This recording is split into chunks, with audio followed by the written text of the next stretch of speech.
हाँ, good morning Fatima बेटा। तो लेट्स स्टार्ट टुडेज क्लास। ठीक है। और लास्ट क्लास में अपन ने इलेक्ट्रोकेमिस्ट्री के अंदर आई थिंक नर्स इक्वेशन तक कर लिया था, है ना? If I remember correctly. तो वहाँ पे नर्स इक्वेशन में थोड़ा बहुत एक दो प्रॉब्लम करके अपन आगे बढ़ते हैं जल्दी से। तो यहाँ पर मैं कुछ क्वेश्चंस बताना चाहूँगा आपको, जैसे कुछ एक दो क्वेश्चंस करके अपन आगे बढ़ जाते हैं जल्दी से।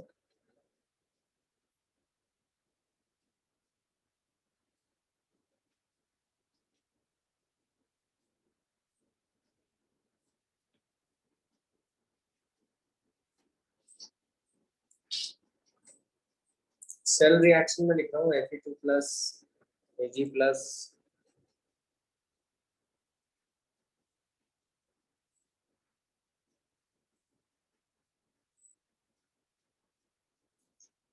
अपन ने नर्स इक्वेशन देखा था। तो Nernst equation non standard condition के लिए आप सेल का ईएमएफ निकाल सकते हो, ये अपन ने देखा था।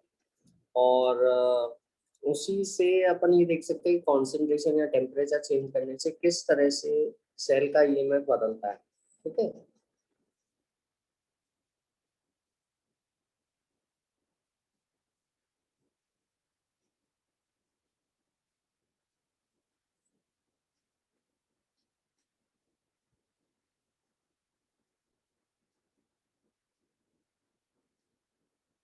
ये सभी एक्वस स्टेट में है। This is the cell reaction. ठीक है। और इसमें आपको बताना है कि which of the following changes will decrease the cell voltage.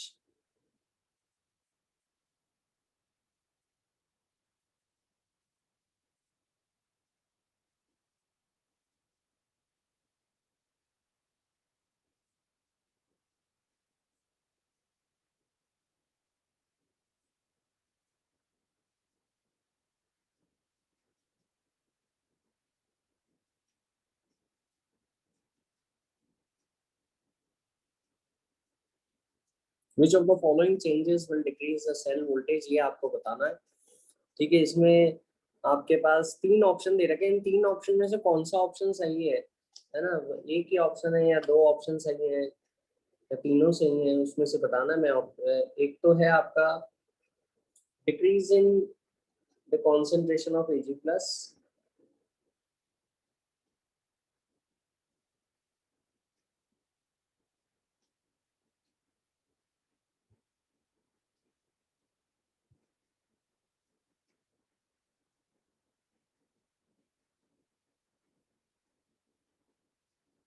Increase in concentration of Fe3 plus, और थर्ड ऑप्शन जो है वो है अपना increase in amount of silver.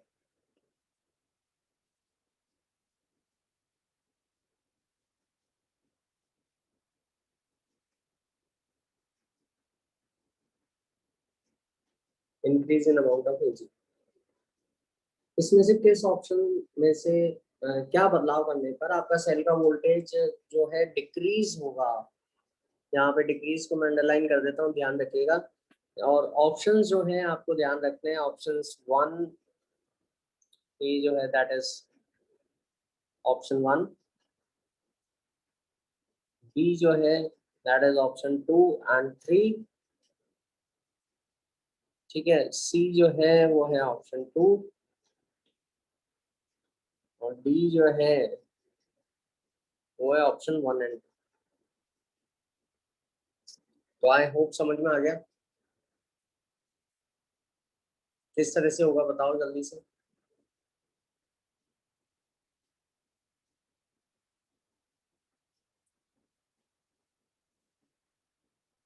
कौन कौन से कॉन्सेंट्रेशन को बदलने से? हाँ, ऑप्शन बी। हाँ, ऑप्शन बी मतलब है अपना टू और थ्री करने से, है ना? आपका जो सेल का पोटेंशियल है या वोल्टेज है वो डिक्रीज हो। ठीक है।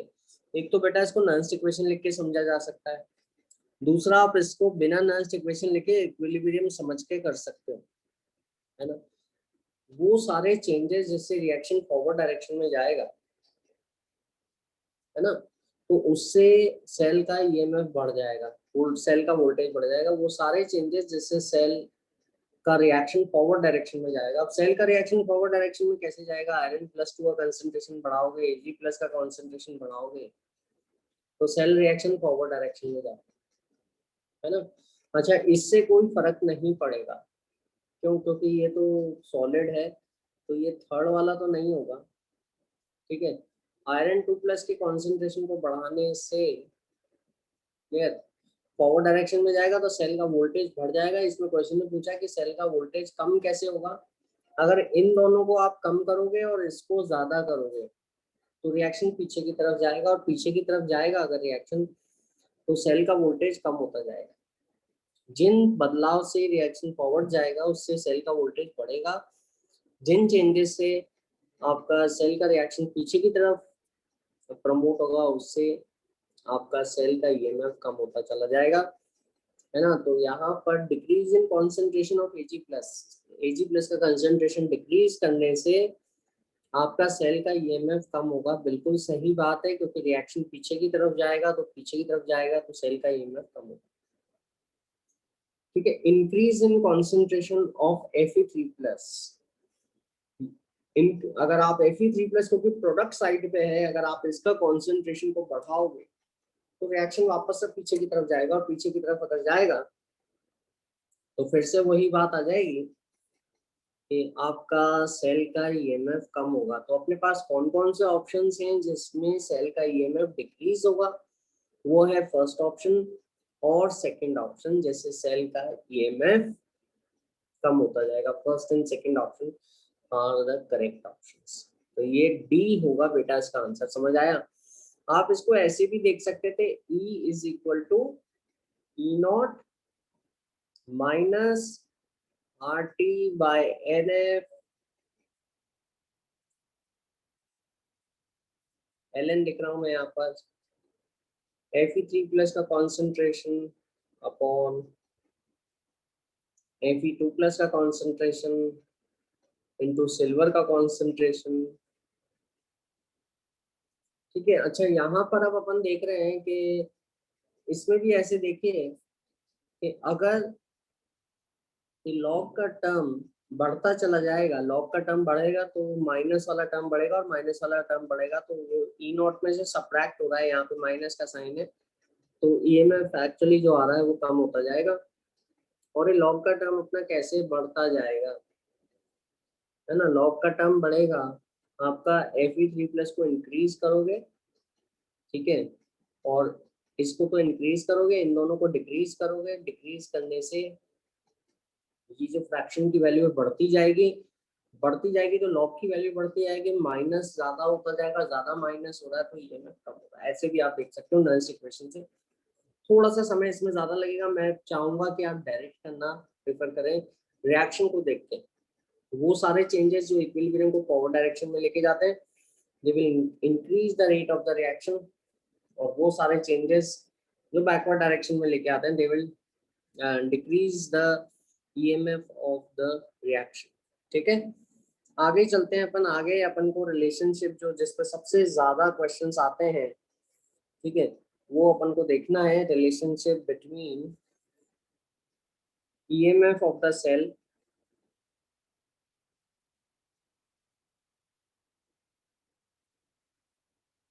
delta G of the reaction gives the energy change of the reaction और equilibrium constant, क्योंकि रिएक्शन इक्विलिब्रियम कांस्टेंट इक्विलिब्रियम पे चल रही है, तो अपन को ये भी देखना है कि इक्विलिब्रियम कांस्टेंट और डेल्टा जी और ई सेल के बीच में क्या रिलेशनशिप होगा, समझ आ गया? तो ये सब अपन को देखना है, डिस्कस करना है कि किस तरह से आपस में एक दूसरे से कनेक्टेड है।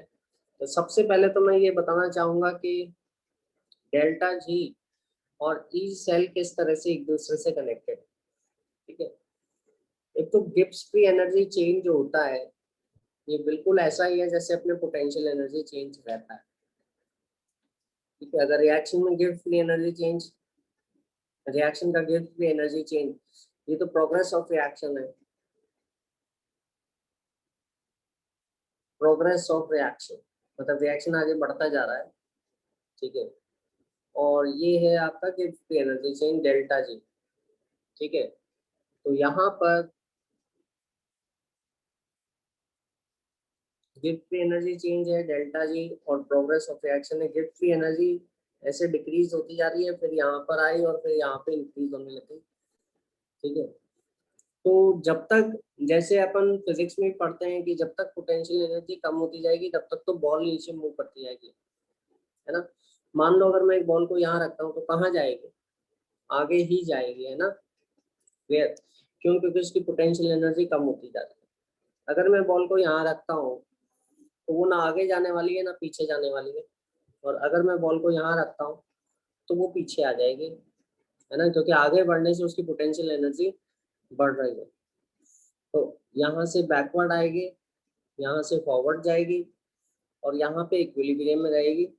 तो अपन ये देखते हैं कि डेल्टा जी जो है, डेल्टा जी अगर कोई बदलाव नहीं हो रहा जैसे तो इक्विलिब्रियम कहलाता है ना। ये अपन जानते हैं डेल्टा जी अगर पॉजिटिव है, जैसा कि अपन फिजिक्स में पढ़ते हैं, है ना, कि पोटेंशियल एनर्जी चेंज अगर बढ़ रहा है, पोटेंशियल एनर्जी इंक्रीज हो रही है, तो अपने आप वो चीज नहीं होने वाली। मतलब अगर बॉल है, बॉल अपने आप ऊपर नहीं जाती है, तो बॉल अपने आप ऊपर क्यों नहीं जाती, क्योंकि उसकी पोटेंशियल एनर्जी अपने आप नहीं बढ़ने वाली, वर्क करना पड़ेगा, है ना। तो वो पीछे नीचे जरूर गिर जाएगी, वापस पीछे आ जाएगी। तो ऐसा ही है, अगर गिब्स फ्री एनर्जी चेंज अगर बढ़ रहा है, चेंज पॉजिटिव है, तो वो रिएक्शन या चेंज नहीं होगा, ये बैकवर्ड होगा या नॉन स्पॉन्टेनियस है, फॉरवर्ड डायरेक्शन में वो नहीं होगा, बैकवर्ड होगा। और डेल्टा जी अगर नेगेटिव है तो ये स्पॉन्टेनियस है।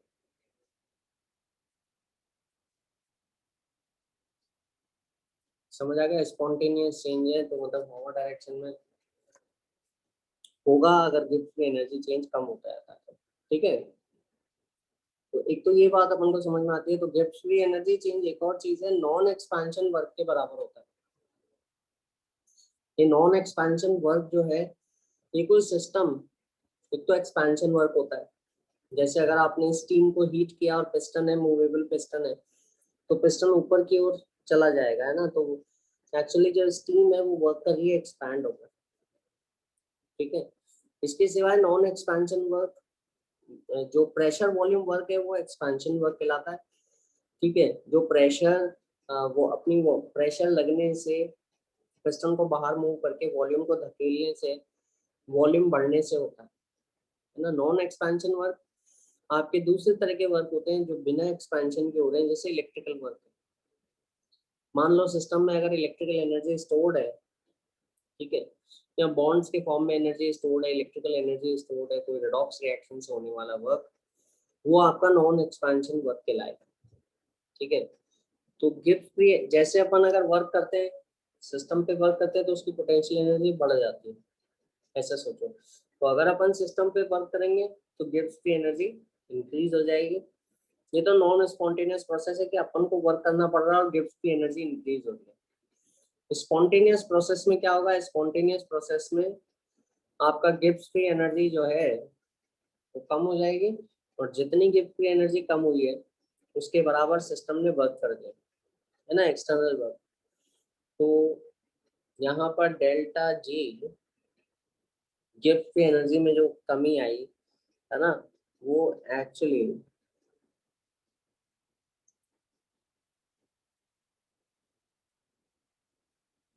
नॉन एक्सपेंशन वर्क के बराबर होगी। और यहाँ पे नॉन एक्सपेंशन वर्क जो है अपना, वो इलेक्ट्रिकल वर्क है which is done by the cell due to its EMF, है ना। तो और माइनस का साइन मैंने इसलिए लगाया क्योंकि सिस्टम बाहर वर्क कर रहा है, एक सेल जो है वो बाहर वर्क कर रहा है, तो इसलिए मैंने माइनस का साइन लगाया। तो गिब्स की एनर्जी में जो गिरावट दर्ज की गई, तो रिएक्शन आगे की ओर बढ़ रहा है, उसमें गिब्स की एनर्जी कम होती जाएगी। तो वो कम हुई गिब्स की एनर्जी से क्या होगा, उससे सिस्टम वर्क कर पाएगा, इलेक्ट्रिकल वर्क कर पाएगा एक्सटर्नली।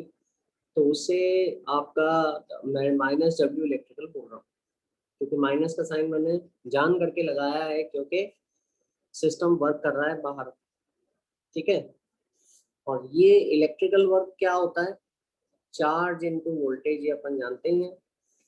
ठीक है, चार्ज अपना क्या होगा, चार्ज जो अपना इलेक्ट्रॉन्स का चार्ज है, जितने मोल इलेक्ट्रॉन्स ट्रांसफर हुए हैं वो रहेगा। तो माइनस, मान लो अगर जिंक और कॉपर में, हाँ, एन इंटू ई, बिल्कुल सही बोला, हाँ, एन इंटू ई, और कूलम में एक मोल इलेक्ट्रॉन का चार्ज एफ के बराबर होता है, कूलम पर मोल है ना, F96500 कूलम पर मोल होता है। तो एन इंटू ई, ई की वैल्यू मोल में बदलोगे है ना, तो आपका एफ आ जाएगा। तो एन एफ, वोल्टेज जो है इसको ईएमएफ बोलता हूँ, ठीक है, एन एफ ई। तो गिब्स फ्री एनर्जी चेंज होगा आपका, वो इतना होगा। और इस तरह से डेल्टा जी और EMF of the cell are related to each other. अब अपन यहाँ पे देख सकते हैं कि अगर ये डेल्टा जी और ईएमएफ अगर अपन देखें, अगर ईएमएफ का साइन नेगेटिव है तो डेल्टा जी पॉजिटिव, ये बात भी समझ में आ जाती है। अगर ईएमएफ नेगेटिव आ रहा है तो सेल रिएक्शन नहीं होगा। अब इस बात को आप कोरिलेट डेल्टा जी से भी कर सकते हो कि अगर ईएमएफ नेगेटिव आ रहा है तो डेल्टा जी पॉजिटिव आ रहा है।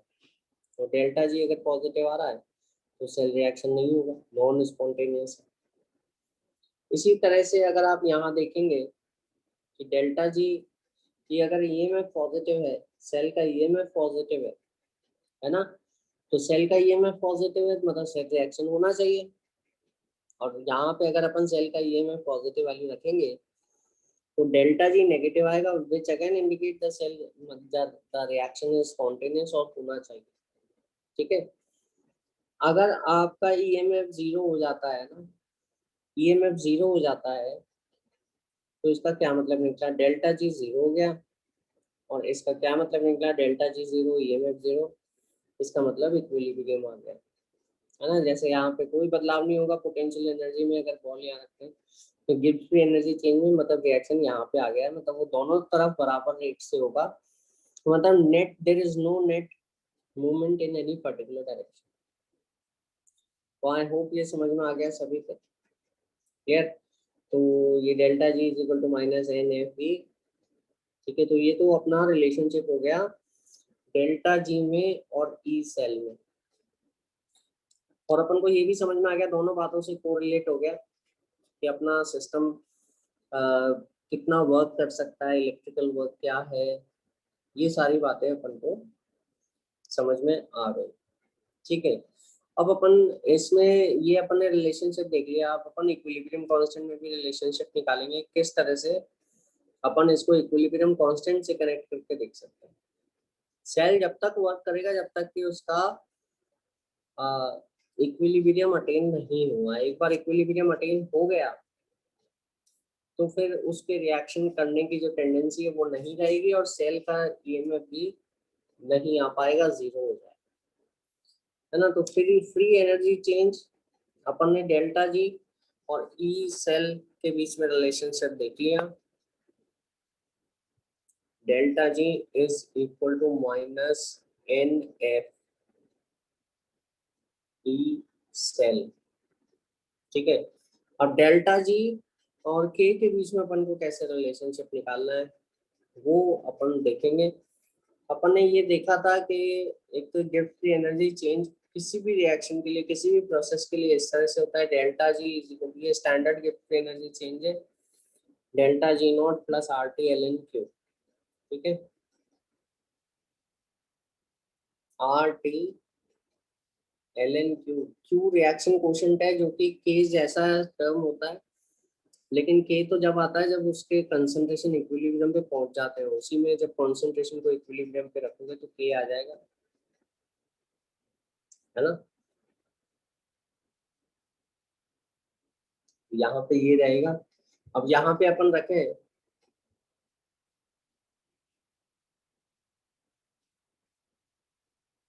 इसकी वैल्यू,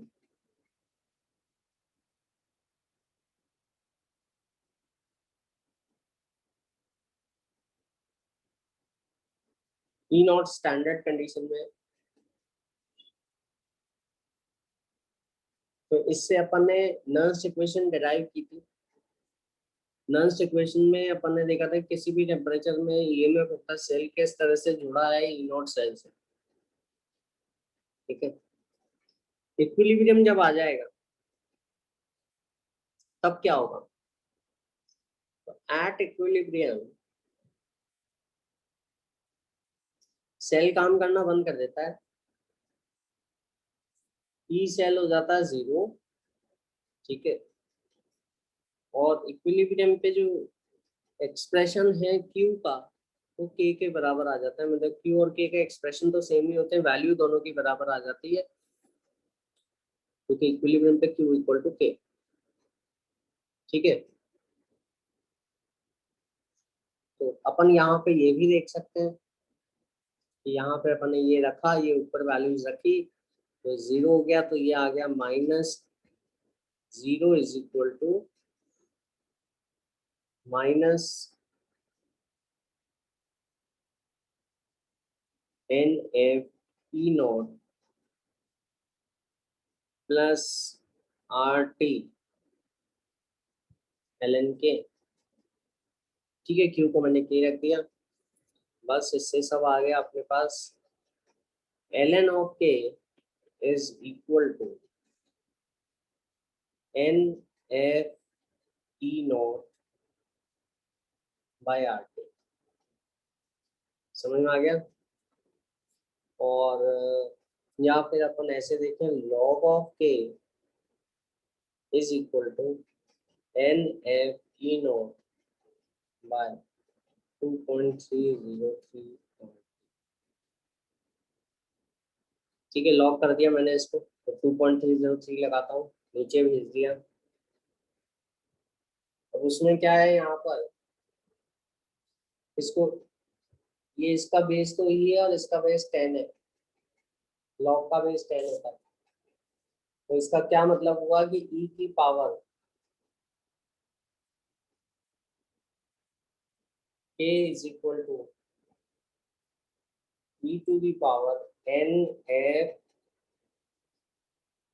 E0 बाय RT, ठीक है।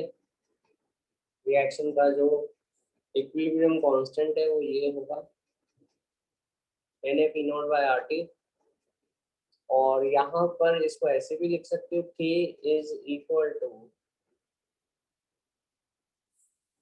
10 to the power NF E0 by 2.303 RT, समझ गए। तो इस पे बहुत सारे सवाल आते हैं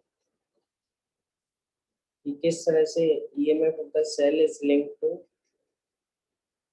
the equilibrium constant of the reaction.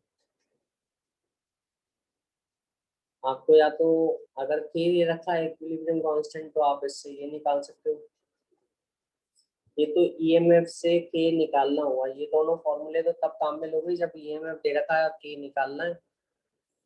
और अगर के भी रखा है और ईएमएफ निकालना है तो आप ऊपर वाले दोनों फॉर्मूले इस्तेमाल कर सकते हैं, ठीक है। क्लियर। क्वेश्चन में देता हूँ आपको, क्वेश्चन के अंदर ये समझ में आ जाएगा अपन को ये किस तरह से करना है। आई होप ये तो आपको क्लियर है। क्वेश्चन से थोड़ा और ज्यादा क्लियर हो जाएगा। For a cell reaction involving 2 electron change, question में यहाँ लिखा हूँ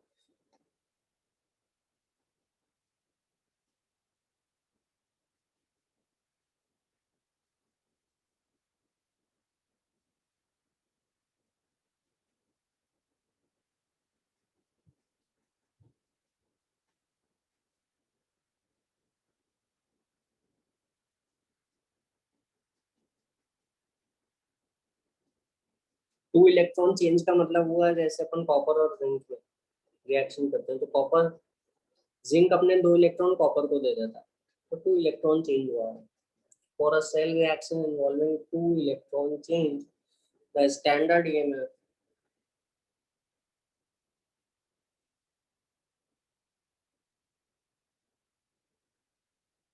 स्टैंडर्ड ईएमएफ मतलब E not was found to be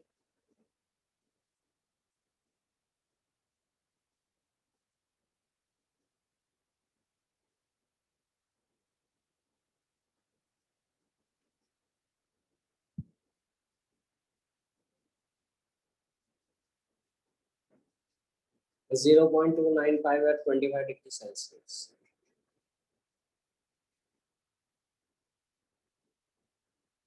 आपको बताना है equilibrium constant. The equilibrium constant at 25 degree Celsius इस रिएक्शन का कितना होगा? ठीक है, 2.95 into 10 to the power 2, the option first, option second, 10, option third, 10 to the power 10, और option fourth, 10 to the power minus 10।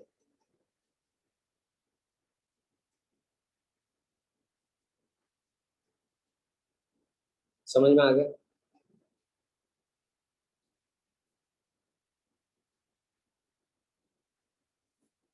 कीजिए इसको जल्दी।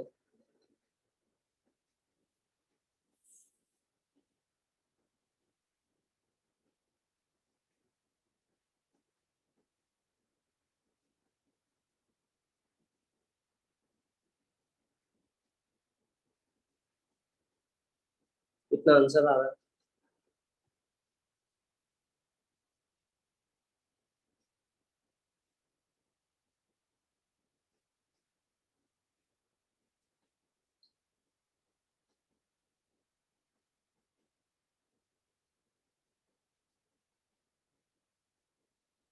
n की वैल्यू 2 है, ई नॉट की वैल्यू -0.295 है,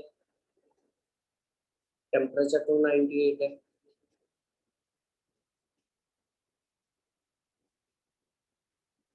के निकालना है, तो ये ऊपर वाले दोनों फॉर्मूले काम में लोगे आप, और ऊपर वाले में भी आप ये वाला फॉर्मूला काम में लोगे, है ना? कितना आ रहा है फातिमा? ऑप्शन 3। हाँ बेटा बिल्कुल सही है, ऑप्शन 3 इज द आंसर। बिल्कुल सही ऑप्शन दिया आपने, 10 टू द पावर 10। ठीक है, तो लॉग के इक्विलिब्रियम कांस्टेंट निकालना है इज इक्वल टू 2। अच्छा अपने सिफत सी ऑप्शन आ रहा है, वेरी गुड बेटा। हाँ, तो 10 टू द पावर 10 आ रहा है, तो अच्छा आपका यहाँ पे अपन ने देखा RT by 2.303, RT by F की वैल्यू होती है 0.0591, है ना? तो अपन ने यहाँ पे ये अपन पहले भी काम में लेते थे 2.303 RT by F, temperature 298 kelvin पे लोगे आप, तो 298 केल्विन ही दे रखा है आपको, तो ये 0.0591, तो n की वैल्यू 2 है, 0.059, है ना? और ई नॉट अपना कितना है?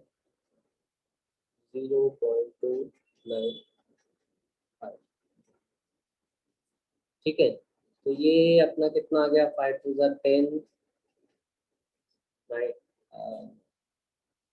19.59 आ रहा है, तो ये करीब 10 आ गया, 10 to the power 10 is the answer. ठीक है, तो आई होप ये समझ में आ गया है और सभी ने सही कर लिया है। अगले क्वेश्चन की ओर चलते हैं। ठीक है, जिससे अपन को और आसानी से थोड़ा सा पता लग जाएगा। ठीक है, ये तो के निकालना हुआ, तो के तो आप निकाल ही लोगे, इक्विलिब्रियम कांस्टेंट एस्टिमेट करना अब आ गया है आपको, है ना? दूसरा क्वेश्चन लॉग ये डेल्टा जी निकालने पर। ठीक है, तो डेल्टा जी अपन कैसे निकालेंगे, ये मैं रिएक्शन आपको लिख रहा हूँ। हाफ सेल रिएक्शन है रस्टिंग ऑफ आयरन का,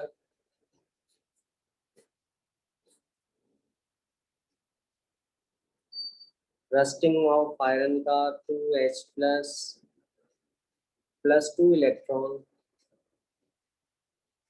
प्लस O2 gives H2O। इसका E नॉट है +1.23 वोल्ट। और जो दूसरा अपना सेल रिएक्शन है वो है आयरन का, आयरन +2 2 इलेक्ट्रॉन अगर लेता है, दोनों के स्टैंडर्ड रिडक्शन पोटेंशियल की वैल्यू दी हुई है, आपको आयरन मिल जाएगा,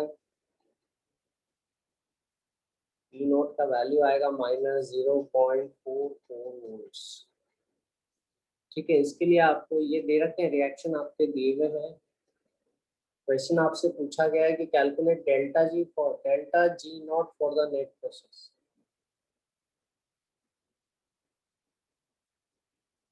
standard gives free energy change निकालना है ना? और ये ऑप्शन ए है -322 किलोजूल पर मोल। ऑप्शन बी है -161 किलोजूल पर मोल।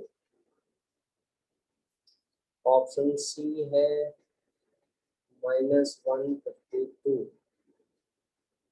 किलोजूल पर मोल। और ऑप्शन डी है -76।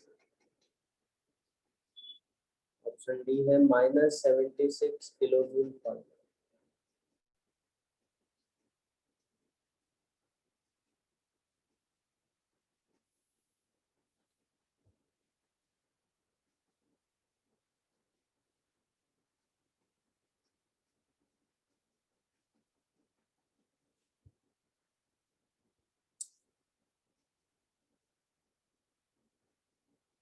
तो क्वेश्चन आए होप समझ में आ गया है आपके।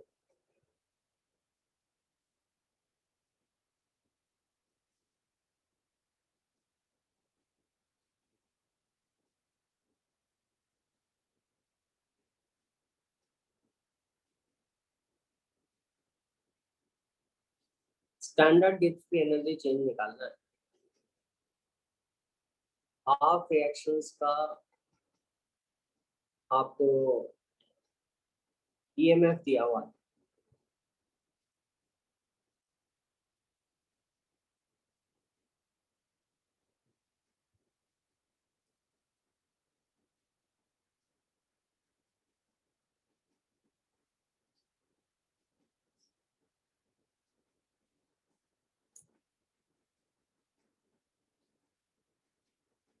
कितना आंसर आ रहा है?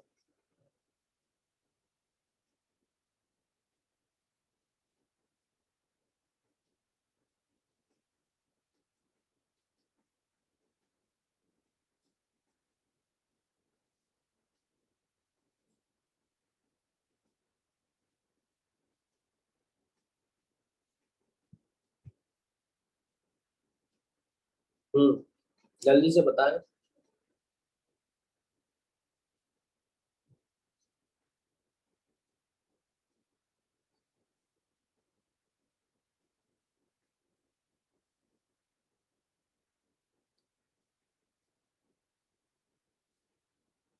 देखो पहले तो आप हाफ रिएक्शंस के इलेक्ट्रोड पोटेंशियल दे रखे हैं, तो उससे पूरे सेल का ईएमएफ निकाल लो। और सेल का ईएमएफ निकाल लोगे तो अपन ने सबसे पहले ईएमएफ और गिब्स की एनर्जी चेंज के बीच में रिलेशनशिप निकाला।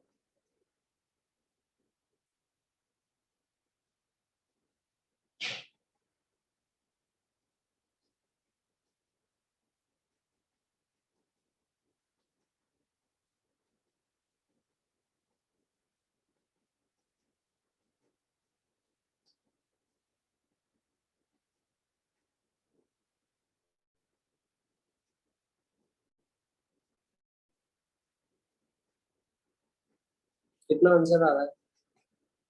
हुआ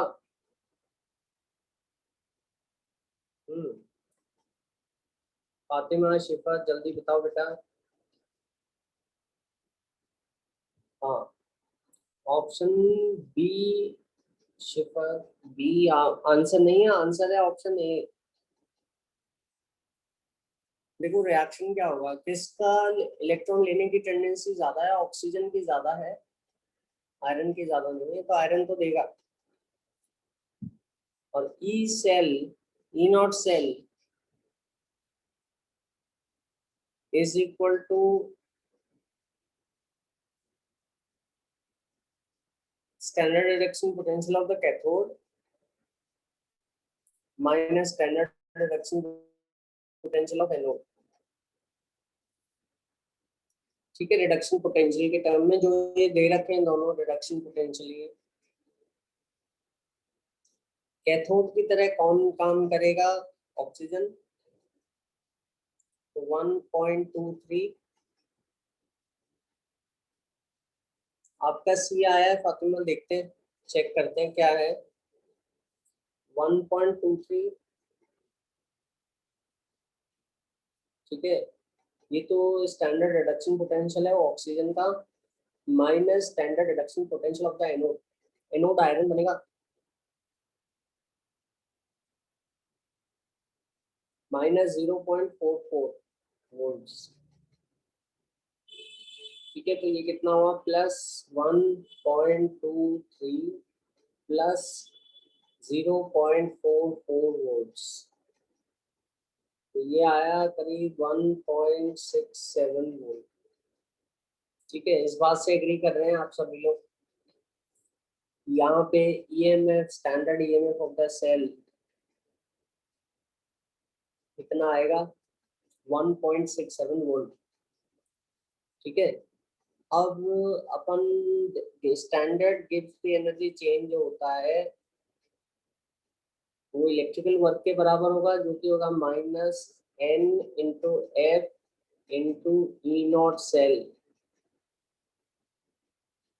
स्टैंडर्ड गिब्स की एनर्जी चेंज निकालने के लिए standard EMF of the cell लोगे, और गिब्स की एनर्जी चेंज निकालने के लिए, हाँ ये आ रहा है बेटा फातिमा। ठीक है, ठीक है, ठीक है, वेरी गुड।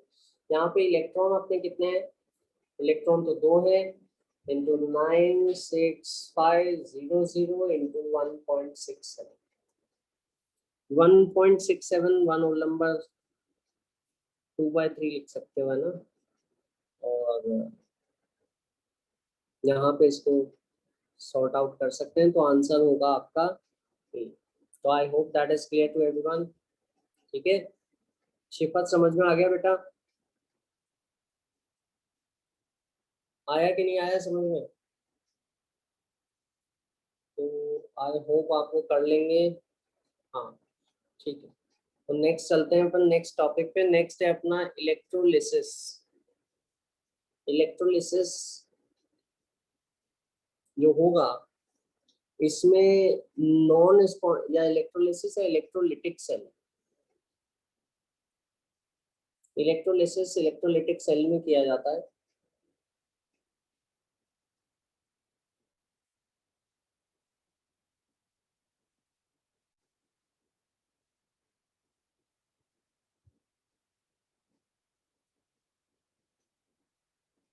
इलेक्ट्रोलिटिक सेल के अंदर एक्चुअली क्या है कि आपका ऐसी रिएक्शन जो अपने आप नहीं होते, नॉन स्पॉन्टेनियस रिएक्शन है।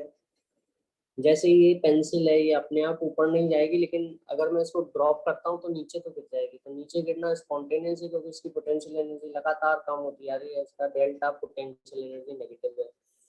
अपने आप ऊपर नहीं जाएगी क्योंकि इसका change in potential energy positive है। अगर ऊपर जाती है तो अपने आप नहीं जाने वाली। तो इसके लिए मेरे को क्या करना पड़ेगा, अगर मेरे को इसको ऊपर लेके जाना है, अपने आप नहीं जाएगी, नॉन स्पॉन्टेनियस है, मेरे को वर्क करना पड़ेगा, है ना।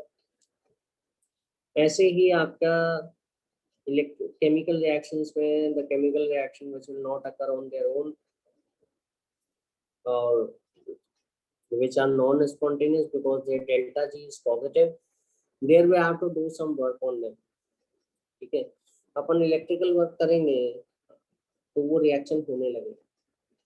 अभी अपन ने पिछले रिएक्शन जो देखा था, ठीक है, उसमें देखा था अपन ने कि electrochemical cell, galvanic cell, voltaic cell, जो कि उसमें स्पॉन्टेनियस रिएक्शंस हो रहे थे जिससे अपन को वर्क मिल रहा था। अभी अपन को इलेक्ट्रिकल वर्क देना पड़ेगा ताकि रिएक्शन हो सके।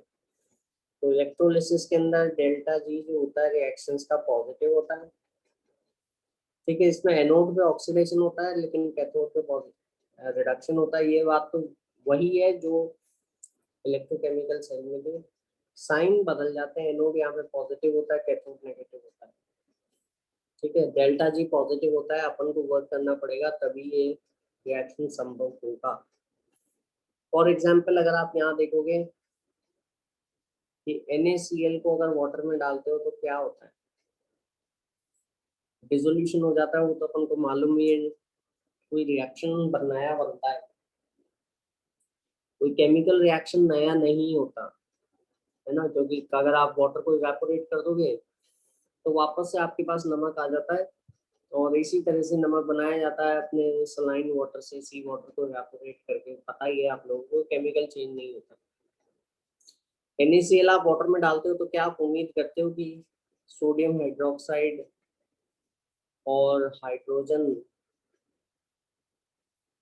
H2 गैस और क्लोरीन गैस निकलने लगे? ऐसा कभी नहीं होता अपने आप, है ना। बट ऐसा होता तो अपन पानी में नमक ही ना मिला पाते कि क्लोरीन गैस निकलने लगे। क्लोरीन बहुत पॉइजनस गैस है, हाइड्रोजन एकदम से आग पकड़ लेती है, और NaOH बहुत ही स्ट्रॉन्ग बेस है। स्ट्रॉन्ग बेस होने के कारण क्या होता है कि वहां पर उसको अपन कंज्यूम नहीं कर सकते, it can burn our skin, ठीक है। तो अपन ये देखा कि ये नहीं होता रिएक्शन अपने आप, लेकिन अपन इसको करते हैं इंडस्ट्रियल लेवल पे, बहुत बड़े लेवल पे, by passage of electric current, ठीक है। अपन इसको नॉन स्पॉन्टेनियस रिएक्शन को कैरी आउट करते हैं। तो एनोड पे अपन ऑक्सीडेशन करते हैं किसका,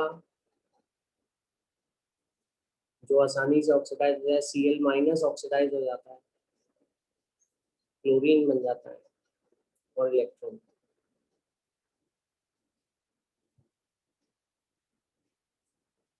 ठीक है। इसी तरह से कैथोड पे रिडक्शन होता है, रिडक्शन किसका होगा, ठीक है। ये जो दो इलेक्ट्रॉन है आपके, ये कहाँ पे जाएंगे, ये वाटर वाटर H+ रिलीज करेगा तो H+ का रिडक्शन है,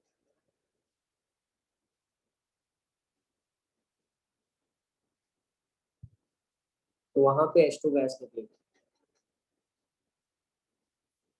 एनोड पे Cl2 निकलेगी। H+ वाटर के साथ था तो OH- बचा रह गया, Cl- Na के साथ था तो Na+ बचा रह गया, और फाइनली अपन को आएगा NaOH। समझ आ गया? तो ये अपना इलेक्ट्रोलिटिक सेल या इलेक्ट्रोलिसिस रिएक्शन है जो बहुत ही फेमस है। क्लोर एल्कली प्रोसेस, क्लोरीन और NaOH का प्रिपरेशन इससे ही करते हैं, ठीक है। अगर आप वाटर नहीं लेते तो प्रोडक्ट चेंज हो जाएंगे, वाटर बिना वाटर के आपके पास जो प्रोडक्ट आएंगे, NaCl मोल्टन का, ये ध्यान रखना है कि एक्वस का कर रहे हो कि मोल्टन का कर रहे हो। एक्वस में तो वाटर होता है, मोल्टन में वाटर नहीं होगा। तो अगर सिर्फ NaCl मोल्टन या फ्यूज्ड का इलेक्ट्रोलिसिस कर रहे हो तो उसमें सोडियम और क्लोरीन ही मिलेगा, हाइड्रोजन वाइड्रोजन नहीं बनेगा। समझ आया? अब इसमें है अपने लॉज ऑफ इलेक्ट्रोलिसिस। तो लॉज ऑफ इलेक्ट्रोलिसिस जो है अपने, वो अपन देख सकते हैं जिससे अपन इनको न्यूमेरिकली मेजर करेंगे कि किस तरह से आपका इलेक्ट्रोलिसिस हो सकता है। समझ आया? तो लॉज ऑफ इलेक्ट्रोलिसिस में एक तो फर्स्ट लॉ ऑफ इलेक्ट्रोलिसिस है Faraday's first law of electrolysis. Faraday's first law of electrolysis के अंदर तो बस इतना ही है कि अमाउंट ऑफ सब्सटेंस, इलेक्ट्रोलिसिस करके एक तो केमिकल चेंज हो रहा है, ये तो अपन जानते हैं, और जो सब्सटेंस बन रहा है, ठीक है, वो डायरेक्टली प्रोपोर्शनल है किसके, जो सब्सटेंस बन रहा है, जो अपन ने इलेक्ट्रिसिटी पास की है उसके डायरेक्टली प्रोपोर्शनल है, ठीक है। तो फर्स्ट लॉ और सेकंड लॉ, फैराडे के फर्स्ट लॉ और सेकंड लॉ से गवर्न होता है इलेक्ट्रोलिसिस में कितना सब्सटेंस बन रहा है, ठीक है। तो अमाउंट ऑफ सब्सटेंस डिपॉजिटेड या फॉर्म, डिपॉजिटेड तो इसलिए बुलाया था क्योंकि कई मेटल आयन अगर जो होंगे, ये तो क्लोरीन तो यहाँ पे गैस है तो निकल जाती है बात। लेकिन अगर मान लो किसी मेटल आयन बना रहे हो, है ना, तो वो जाके कैथोड पे जमता जाता है रिड्यूस होने के कारण, और इसी लैंग्वेज यूज की गई है, या अमाउंट ऑफ सब्सटेंस डिपॉजिटेड। लेकिन मैं जनरल बोलना चाहूंगा कि amount of substance form,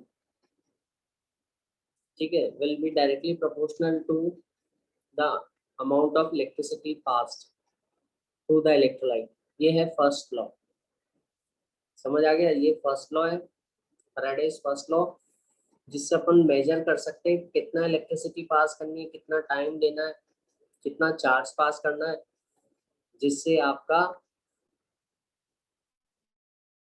substance बन जाए। ठीक है, तो इसमें फर्स्ट लॉ जो है ऑफ इलेक्ट्रोलिसिस, तो बता दिया मैंने, बड़ा ही आसान है।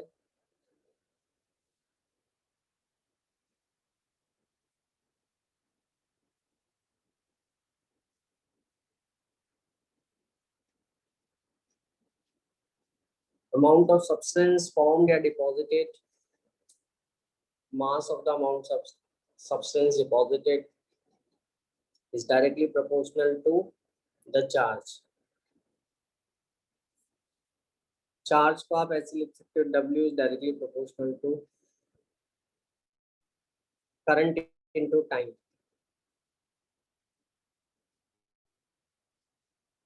ठीक है, I into T, और W is equal to Z I T। ये Z electrochemical equivalent of an element कहलाता है।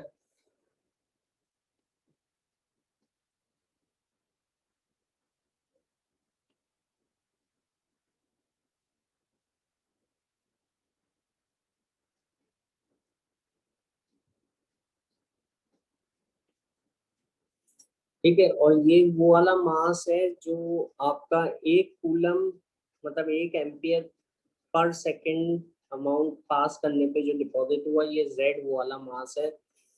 Z is equal to amount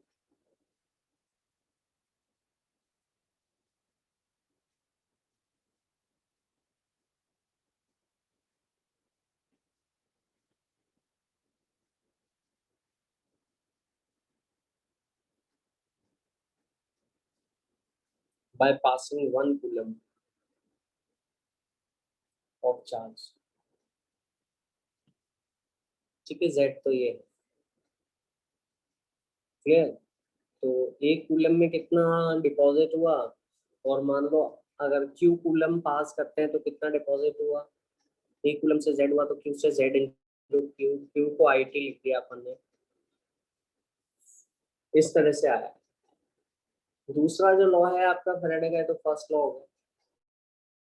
अच्छा, इसमें मैं ये भी बता दूं कि Z किसके बराबर होता है।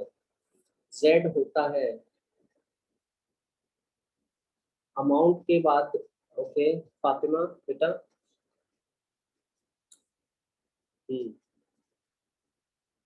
Amount of substance deposited.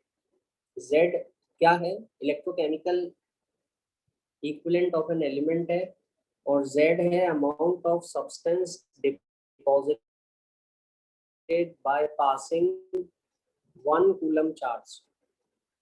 एक कूलम चार्ज पास करने पे कितना अमाउंट डिपॉजिट होता है, वो कहलाता है Z। ठीक है, कितने ग्राम डिपॉजिट हुए, एक कूलम चार्ज पास करने पे कितने ग्राम डिपॉजिट हुए, ठीक है, वो Z कहलाता है। Z होता है E/F।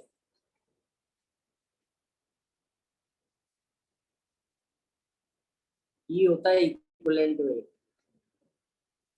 और F है फैराडेज कांस्टेंट।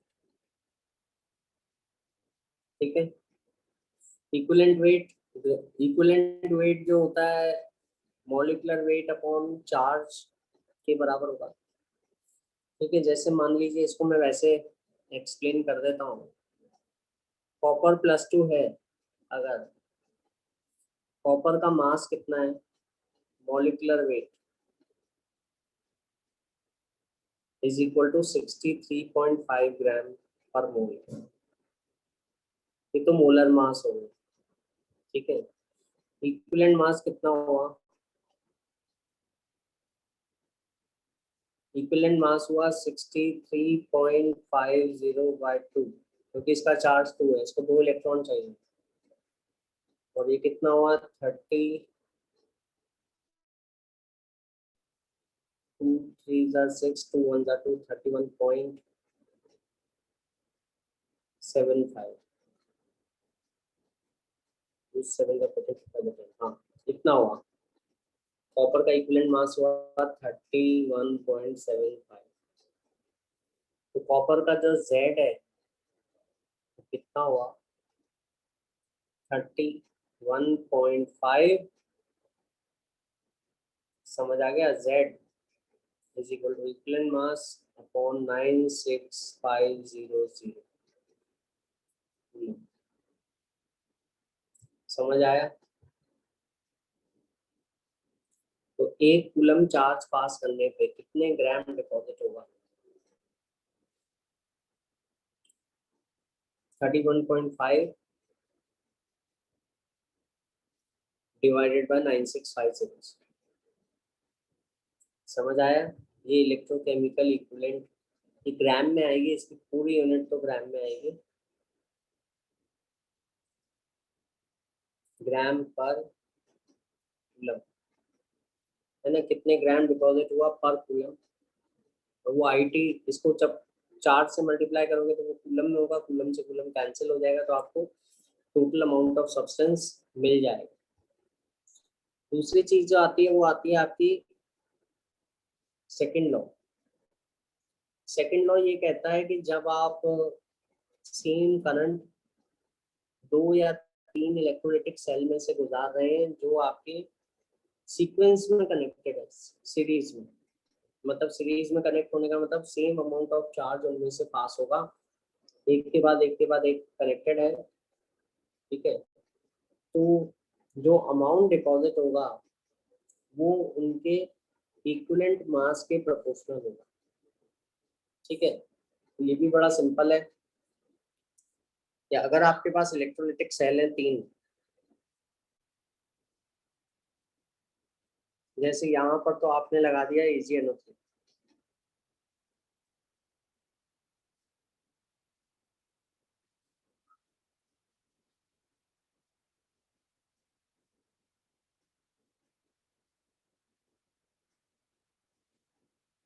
ठीक है। दूसरा आपने लगा दिया कॉपर सल्फेट,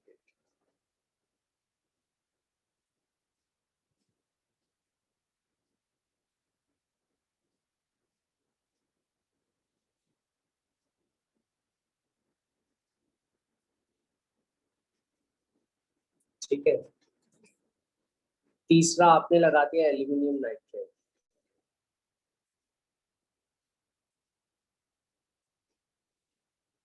तो यहाँ पर जब आप चार्ज या करंट पास करोगे तो सेम करंट पास होगा तीनों इलेक्ट्रोलाइटिक सेल में, क्योंकि तीनों सीरीज में कनेक्टेड है।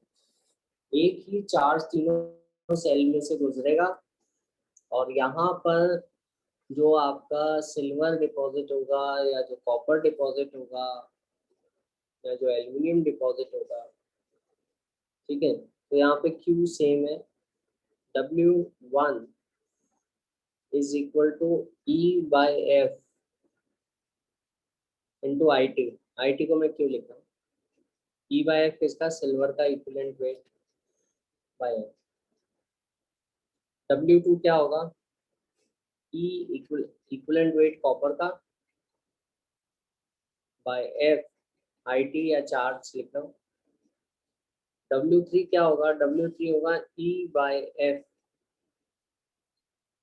एल्यूमिनियम +3 का IT या Q, है ना, क्योंकि तीनों सीरीज में कनेक्टेड है तो तीनों के लिए Q का वैल्यू बराबर है,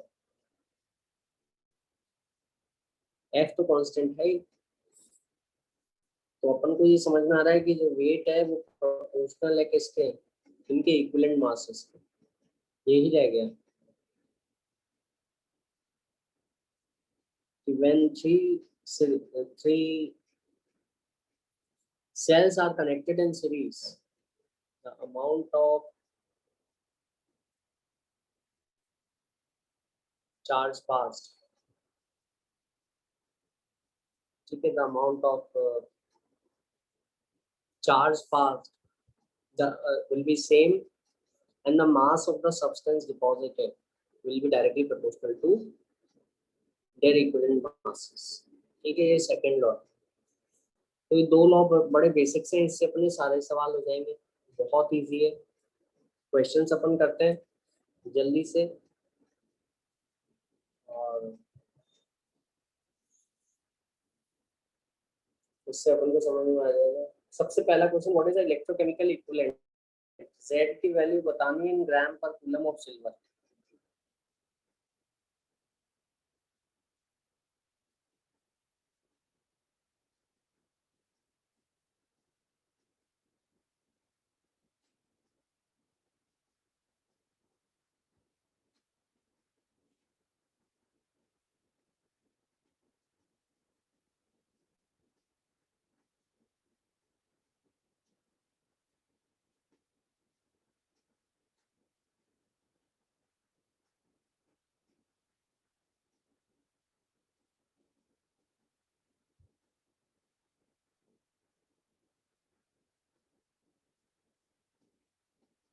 ये 108 अपॉन एफ लिखा है मैंने।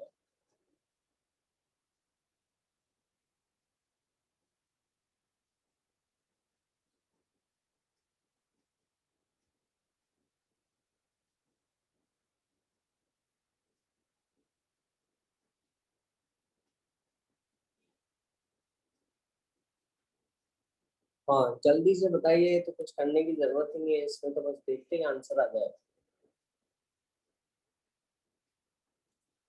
पढ़ते ही आंसर आ जाएगा आपके पास।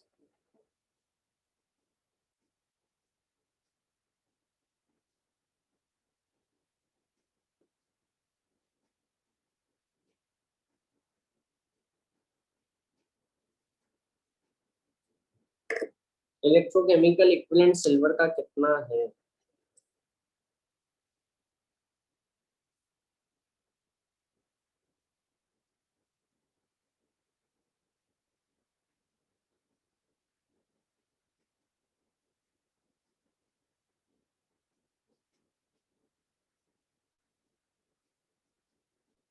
हाँ बहुत सिंपल है, तो डायरेक्ट डेफिनेशन बेस्ड क्वेश्चन है। Z is equal to equivalent weight by F. Silver का इक्विवेलेंट वेट उसका मोलर मास, सिल्वर का +1 चार्ज होता है तो equivalent weight molecular weight upon N factor silver का 1 है क्योंकि +1 होता है ना, और 108 ही होगा, 108 बाय ई बाय एफ होता है, तो आंसर है 108 अपॉन 1 बाय एफ। ठीक है, तो ये तो 1 ही चार्ज रहेगा, तो 108 का। सेकंड क्वेश्चन अपन देखें, what is the quantity of electricity required to deposit?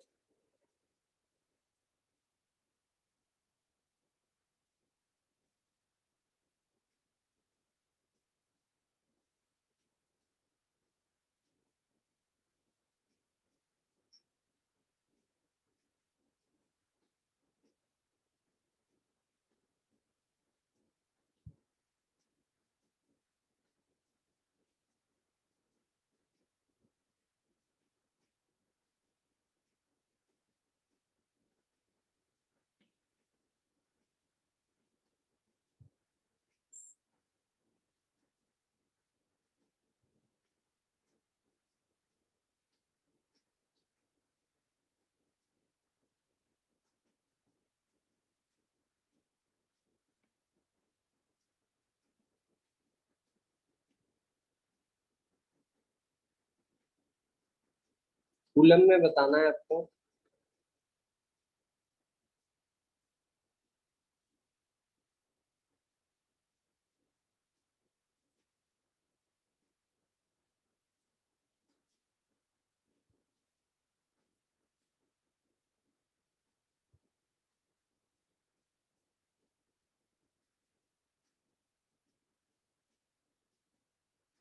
कितना होगा? बड़ा आसान है ये भी। चार्ज निकालना है।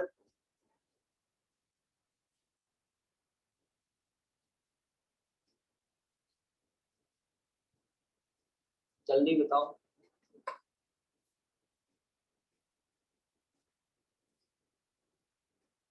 कितना क्वांटिटी ऑफ सिल्वर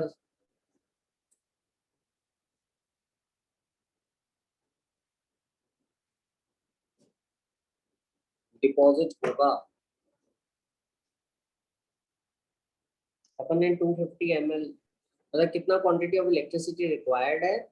अगर 250 ml में 1 मोलर AgNO3 में से सारा सिल्वर आपको डिपॉजिट करना है तो what is the amount of electricity which is required? जल्दी बताओ क्या आंसर आएगा। हम्म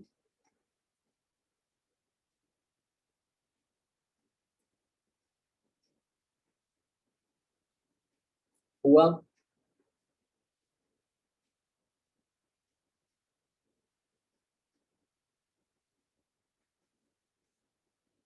बी आ रहा है? Hmm right answer will be B. D आ रहा है शिफर? हाँ, चार्ज निकालना है ना? W equal to Z I T,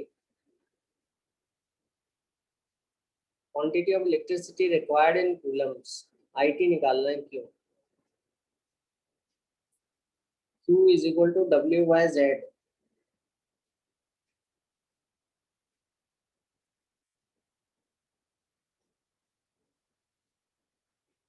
अब इसमें कितने मोल, 1 मोलर है, 1/4 मोल है सिल्वर के। कितना सिल्वर डिपॉजिट करना है आपको? मोलैरिटी 1 है तो 1 मोल/लीटर। आपने कितना लीटर लिया है? 1/4 ऑफ अ लीटर लिया है आपने, 250 ml। तो आपका मास ऑफ, मतलब कितने मोल लिए? 1/4 मोल ही लिए हैं आपने सिल्वर के। तो मास ऑफ सिल्वर कितना होगा? Molar mass by 4। इतना सिल्वर पूरा इस सोल्यूशन में मौजूद है। इसको आपको डिपॉजिट करना है तो उसके लिए कितना चार्ज चाहिए? ठीक है, Z. Z equal to equivalent weight. Equivalent weight silver का कितना होता है? 108/1 ई bye F.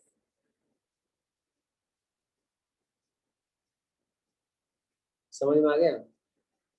F, sorry, not 4, F. तो यहाँ पे कितना आएगा आपके पास? ये कैंसिल हो गए, 4 नीचे आ गया, F/4। ठीक है, और F/4 अगर है तो 965, एफ की वैल्यू 00/4। ठीक है, 4 2 8। ठीक है, 16, 4 4 16, 4 1 4, 2 5। ये आंसर आएगा। आई होप ये क्लियर है सभी को। ठीक है, वेरी गुड। आगे चलते हैं अपन। ये भी बड़ा सिंपल सा क्वेश्चन है और आई होप आप कर लेंगे, है ना? इसी तरह के क्वेश्चंस आते हैं। मैं अभी रिसेंट क्वेश्चंस भी करा देता हूँ आपको। सॉल्यूशन ऑफ निकल, निकल नाइट्रेट, शॉर्ट में लिख रहा हूँ आपको। निकल नाइट्रेट को इलेक्ट्रोलिसिस किया प्लैटिनम इलेक्ट्रोड के बीच। निकल नाइट्रेट वाज इलेक्ट्रोलाइज्ड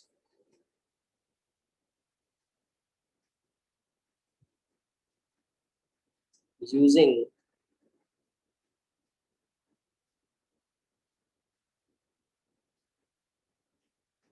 हाँ, Q is equal to NF से भी कर सकते हैं, बिल्कुल सही है, बिल्कुल। ठीक है, ये फर्स्ट लॉ को लगाते हुए कर दिया, बहुत आसानी से भी कर सकते हैं, है ना? बहुत इजी क्वेश्चन है ये, जेई का क्वेश्चन है अभी रिसेंट। निकल नाइट्रेट का इलेक्ट्रोलाइसिस किया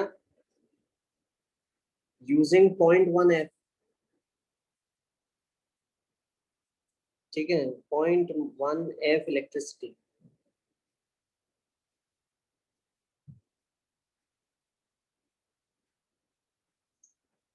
How many moles of nickel will be deposited?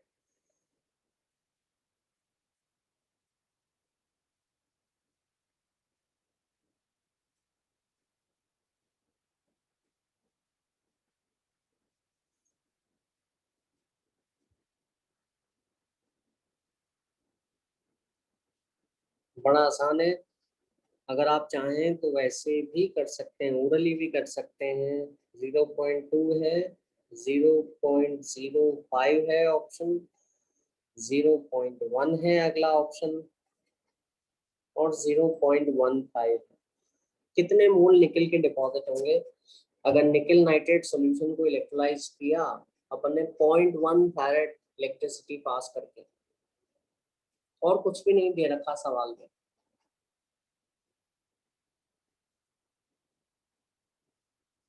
0.2। Fatima वापस से सोचो बेटा, थोड़ा सा गड़बड़ कर रहे हो, आ जाएगा आंसर।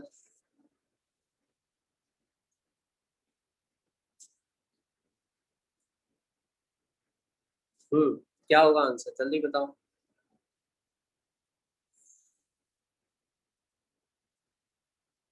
आंसर होगा बी। देखो, एक फैरेड से एक इक्विवेलेंट डिपॉजिट होता है,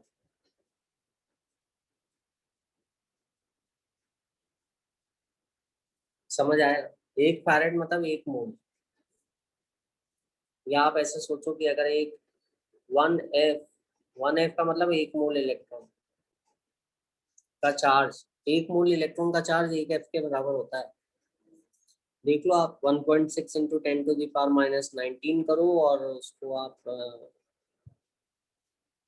उसके चार्ज से मल्टीप्लाई, Na से मल्टीप्लाई करो, E इंटू Na होता है एफ का वैल्यू। तो एक एफ एक मोल इलेक्ट्रॉन का चार्ज है, एक मोल इलेक्ट्रॉन है ना, तो 0.1 मोल इलेक्ट्रॉन पास किए। अगर कैटायन का चार्ज +1 होता तो 0.1 मोल ही डिपॉजिट हो जाते। कैटायन का चार्ज यहाँ पे कितना है, +2 है, देख लो आप, निकल +2 है, तो एक मोल से +2 वाला कैटायन आधा मोल ही डिपॉजिट होगा, क्योंकि उसको दुगना चार्ज है इसलिए। समझ में आ गई बात? तो एक मोल से निकल +2 कितना डिपॉजिट होगा, आधा मोल। 0.1 से कितना मोल होगा, 0.1 इंटू हाफ, हाफ कितना होता है 0.5, 0.1 इंटू 0.5, 0.05। आ गई बात समझ में? फातिमा, नबील, शिफत, समझ में आ रहा है कि नहीं आ रहा? ठीक है, तो ये इस तरह से आप जल्दी से कर सकते हो, क्योंकि बड़े आसान क्वेश्चन है, इसको आप ट्राई कर लेना, सब हो जाएगा आपका, है ना। फिर अपन दूसरे अगले टॉपिक पे चलते हैं। ये अगला टॉपिक जो है, ये भी वैसे है तो बहुत आसान, लेकिन बच्चे इसको छोड़ते आते हैं, सभी के सभी छोड़ देते हैं ना। तो अगला टॉपिक है अपना इलेक्ट्रोलिटिक कंडक्टेंस। ठीक है, तो इलेक्ट्रोलिटिक कंडक्टर्स, कंडक्टर्स अपने मेटेलिक कंडक्टर्स होते हैं। मेटालिक कंडक्टर्स में जो अपना चार्ज होता है वो कैसे ट्रांसफर होता है, मेटालिक कंडक्टर में जो करंट होता है कैसे ट्रांसफर होता है, इलेक्ट्रॉन से ट्रांसफर होता है। और दूसरे होते हैं इलेक्ट्रोलिटिक कंडक्टर्स। इलेक्ट्रोलिटिक कंडक्टर्स में जो अपना चार्ज होता है, इलेक्ट्रोलाइट में जो आयंस होते हैं उनके ट्रांसफर से करंट, इलेक्ट्रिसिटी पास होती है। इलेक्ट्रोलिटिक कंडक्टर्स में से अगर करंट पास करते हो आप, तो उनमें केमिकल चेंज हो जाता है।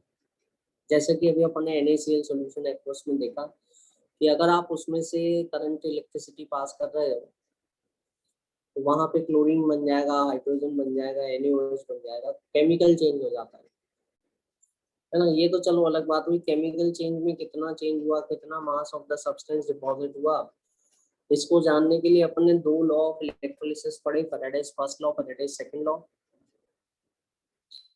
ठीक है, और दूसरा जो इसका पार्ट है इलेक्ट्रोलिसिस का, वो है कि कितना करंट फ्लो होगा, इसको लेकर है ना। रेजिस्टेंस क्या है, कंडक्टेंस क्या है कि एक आपका इलेक्ट्रोलाइट जो है कितना कंडक्टिंग हो सकता है, ये सब अपन को देखना है। ठीक है, तो इसके अंदर अपन क्या करते हैं बेटा कि आपका सबसे पहले अपन को तो पता ही है, मैं टॉपिक लिख देता हूँ, conductance of electrolytic solution.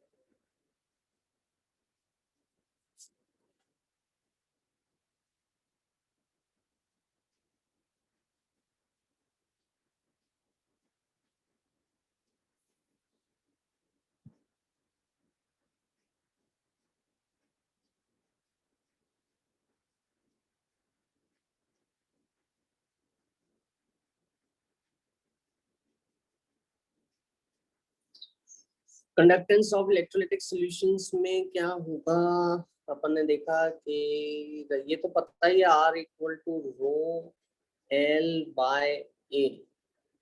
Are resistance है, ये स्पेसिफिक रेजिस्टेंस है पर क्यूबिक सेंटीमीटर का, रो एल बाय ए जो आपके डायमेंशंस हैं। रेजिस्टेंस लेंथ के प्रोपोर्शनल होता है, क्रॉस सेक्शन एरिया के इनवर्सली प्रोपोर्शनल होता है। अब इसको पूरा उल्टा कर दो, रेजिस्टेंस का उल्टा होता है सी, कंडक्टेंस जो कि 1/r होता है। ठीक है, और ये हो गया 1/रो। 1/रो का जो आपका रेजिस्टिविटी होती है, कोई कंडक्टिविटी होगी तो इसको कपा कहते हैं अपन। ग्रीक लेटर है के जैसा, कपा, है ना। और यहाँ पे आया ए अपॉन एल। आ गई बात समझ में, इसको पूरा रेसिप्रोकल कर दिया अपन ने, आर को 1/r कर दिया, रो को 1/रो कर दिया, एल बाय को ए बाय एल कर दिया। तो conductance equal to kappa into L by L by cell के ऊपर निर्भर करता है बच्चों कि सेल का क्रॉस सेक्शन एरिया कितना है, जिसमें से चार्ज, जिसमें से करंट फ्लो कर रहा है, उसका करंट फ्लो कर रहा है, तो इसका क्रॉस सेक्शन एरिया बताना है अपन को, है ना, और लेंथ बतानी है उस कंडक्टर को। तो कपा को मैंने लिख दिया, कंडक्टेंस से कंडक्टिविटी ऑफ 1 क्यूबिक सेंटीमीटर होता है kappa. Conductance into cell constant,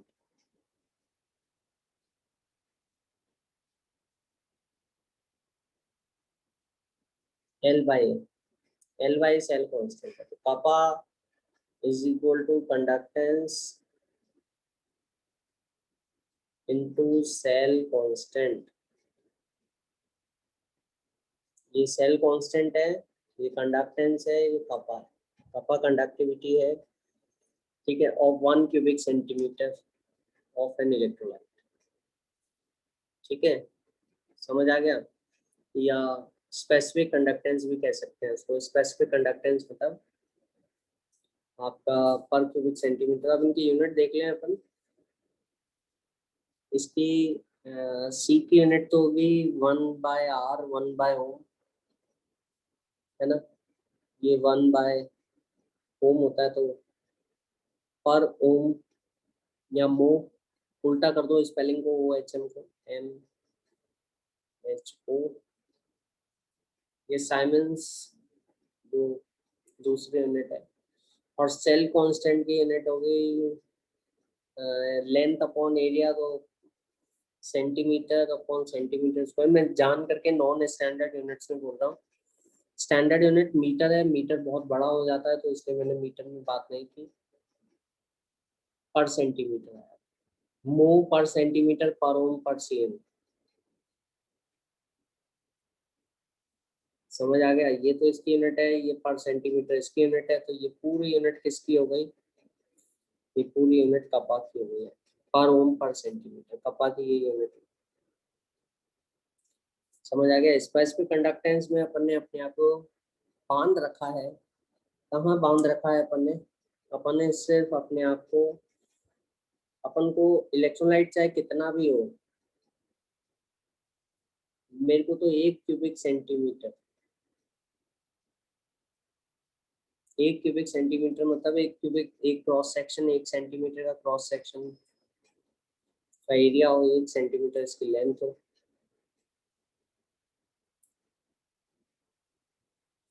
इस यूनिट वॉल्यूम का जो कंडक्टेंस होता है वो स्पेसिफिक कंडक्टेंस या कपा कहलाता है।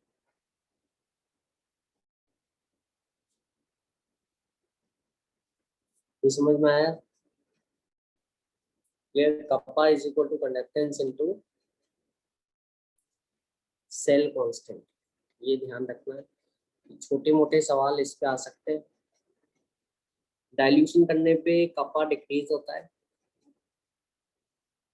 क्योंकि मेरे जो आयंस हैं वो बिखर जाते हैं डाइल्यूशन करने पे, दूर दूर हो जाते हैं, इसलिए।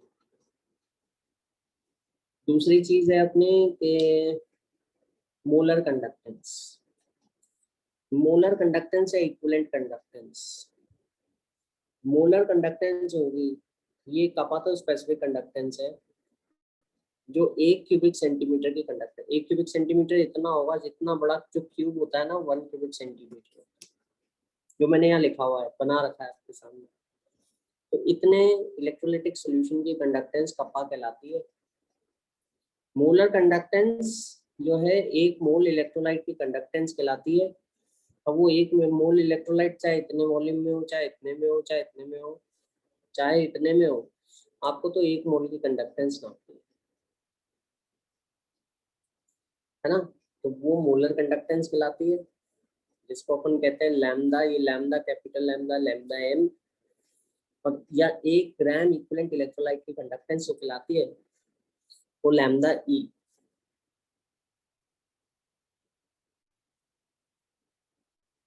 पूरे उस सॉल्यूशन की कंडक्टेंस जिसमें 1 मोल मौजूद है, 1 मोल प्रेजेंट है, वो मोलर कंडक्टेंस कहलाएगी। तो मोलर कंडक्टेंस को आप ऐसे समझिए कि मोलर कंडक्टेंस पर क्यूबिक सेंटीमीटर के कंडक्टेंस को मल्टीप्लाई कर दो टोटल वॉल्यूम से जिसमें 1 मोल मौजूद है। तो लैम्डा एम जो है आपका, ये आता है कपा। ये तो पर क्यूबिक सेंटीमीटर, 1 क्यूबिक सेंटीमीटर की जो कंडक्टेंस आ रही है इनटू पूरा वॉल्यूम जिसमें 1 मोल मौजूद है। ये तो पर मोल, पर यूनिट वॉल्यूम की कंडक्टेंस है kappa, per unit volume into total volume की कंडक्ट, टोटल वॉल्यूम जिसमें 1 मोल मौजूद है।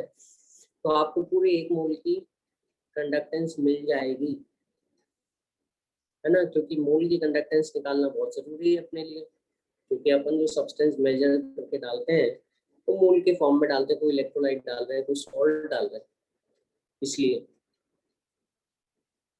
तो यहाँ पे आप देख रहे हैं कि 1 मोल की कंडक्टेंस जो होगी मोलर कंडक्टेंस कहलाएगी, जो कि टोटल वॉल्यूम जिसमें 1 मोल मौजूद है इनटू पर यूनिट वॉल्यूम जो कंडक्टेंस है उससे मल्टीप्लाई कर दोगे तो ये आ जाएगी। क्या ये समझ में आ गया सभी के?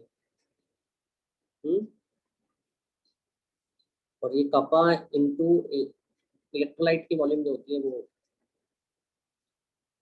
ठीक है, एक इक्विवेलेंट की जो वॉल्यूम होती है वो। मोलर वॉल्यूम कितना होता है? मोलर वॉल्यूम मोलैरिटी से निकाल सकते हो, क्यूबिक सेंटीमीटर, 1000 बाय मोलैरिटी। जैसे कोई 5 मोलर सॉल्यूशन है, मतलब 5 मोल 1 लीटर में मौजूद है, तो एक मोल का वॉल्यूम कितने लीटर में मौजूद होगा? 1/5, 1/मोलैरिटी in litres, in cubic centimetre है ml, 1000 बाय मोलैरिटी। तो ये समझ में आया? Lambda m is equal to kappa into 1000 by molarity. चल इक्विवेलेंट कंडक्टेंस ऐसा होगा, equivalent conductance is equal to kappa into 1000 by normal लिख के करता हूँ, ठीक है। क्या ये बात समझ में आ रही है सभी के? क्लियर? तो अब इसमें ऐसा है कि आप इसके कैलकुलेशन है कुछ, है ना, वो कैलकुलेशन देखने हैं अपन को। कैलकुलेशन अपन करते हैं डिटेल में, तो ये टर्म समझ में आनी चाहिए। अब ये जो मोलर कंडक्टेंस है अपनी, अब इसमें अपने सामने मोलर कंडक्टेंस है, इक्विवेलेंट कंडक्टेंस, एक मोल, पूरे 1 मोल की कंडक्टेंस, इसमें पूरे उस वॉल्यूम की कंडक्टेंस जिसमें 1 मोल मौजूद है, तो वॉल्यूम इनटू पर यूनिट वॉल्यूम का कंडक्टेंस करके कपा से मल्टीप्लाई करके आपको मोलर कंडक्टेंस मिल जाती है।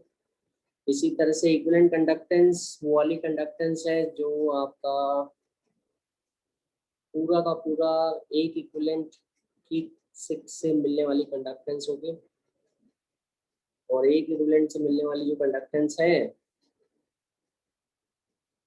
ठीक है, वो इक्विवेलेंट कंडक्टेंस। तो इसमें पूरा एक वॉल्यूम जिसमें एक इक्विवेलेंट मौजूद है वो 1000 बाय नॉर्मेलिटी लिखा है मैंने, देखिए, इनटू पर यूनिट वॉल्यूम का कंडक्टेंस का पा। अब इसमें ऐसा है कि मोलर कंडक्टेंस जो है आपकी इलेक्ट्रोलाइट पे निर्भर करेगी, सॉल्वेंट पे निर्भर करेगी, टेम्परेचर पे निर्भर करेगी, ठीक है। तो मान लीजिए टेम्परेचर अगर सेम मानते हैं तो इलेक्ट्रोलाइट पे कैसे निर्भर करती है ये अपन बात कर लेते हैं। मोलर कंडक्टेंस और कपा, और इलेक्ट्रोलाइट पे किस तरह से निर्भर करेगी और उसके कॉन्सेंट्रेशन पे किस तरह से। टेम्परेचर तो चलो फिक्स मान लिया अपन ने, है ना, ये दो मेन बातें हैं। तो इसके अंदर ऐसा करा अपन ने, एक तो इलेक्ट्रोलाइटिक कंडक्टेंस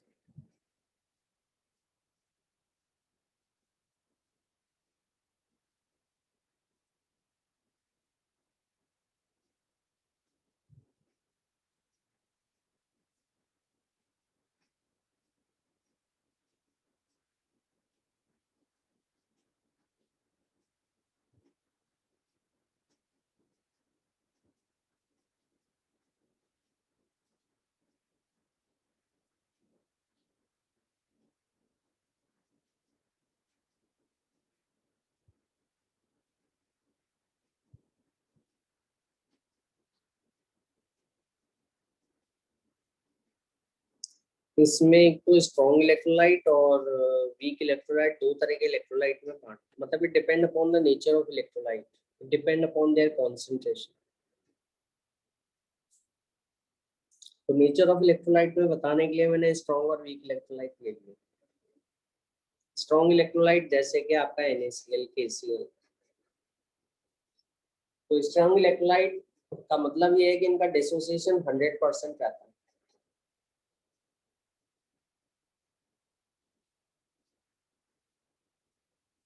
ये पूरी तरह से डिसोसिएटेड रहते हैं। जैसे ही आप NaCl को पानी में मिलाओगे, सो पूरे के पूरे आयन, ऐसा अपन अज्यूम करके चल रहे हैं, 1 मोल जो आयन है वो पूरे 2 मोल हो जाएंगे, 100% मानते हैं 1 मोल के 2 मोल बन जाएंगे। तो 1 मोल NaCl की जो कंडक्टेंस हो गई वो उसकी मोलर कंडक्टेंस कहलाएगी। चाहे वो वॉल्यूम उसका कुछ भी ले लो आप, जिस वो वॉल्यूम लेते हो जिसमें 1 मोल मौजूद है ना, तो पूरे 1 मोल की जो कंडक्टेंस मोलर कंडक्टेंस कहलाएगी। अब इसमें बात ये आती है कि ये 1 मोल की जो कंडक्टेंस है मोलर कंडक्टेंस कहलाती है। अगला सवाल अपने सामने ये आता है बच्चों कि ये डाइल्यूशन पे कैसे असर करेगी। वीक इलेक्ट्रोलाइट में एसिटिक एसिड है अपना, है ना, वीक इलेक्ट्रोलाइट में एसिटिक एसिड, 1 मोल एसिटिक एसिड की कंडक्टेंस उसकी एसिटिक एसिड की मोलर कंडक्टेंस कहलाएगी। वो 1 मोल चाहे जितनी भी वॉल्यूम में प्रेजेंट हो, 1 मोल इतनी सी वॉल्यूम में भी हो सकता है, इतने में भी हो सकता है, इतने में भी हो सकता है। वो निर्भर करता है कि आपका डाइल्यूशन करने पे।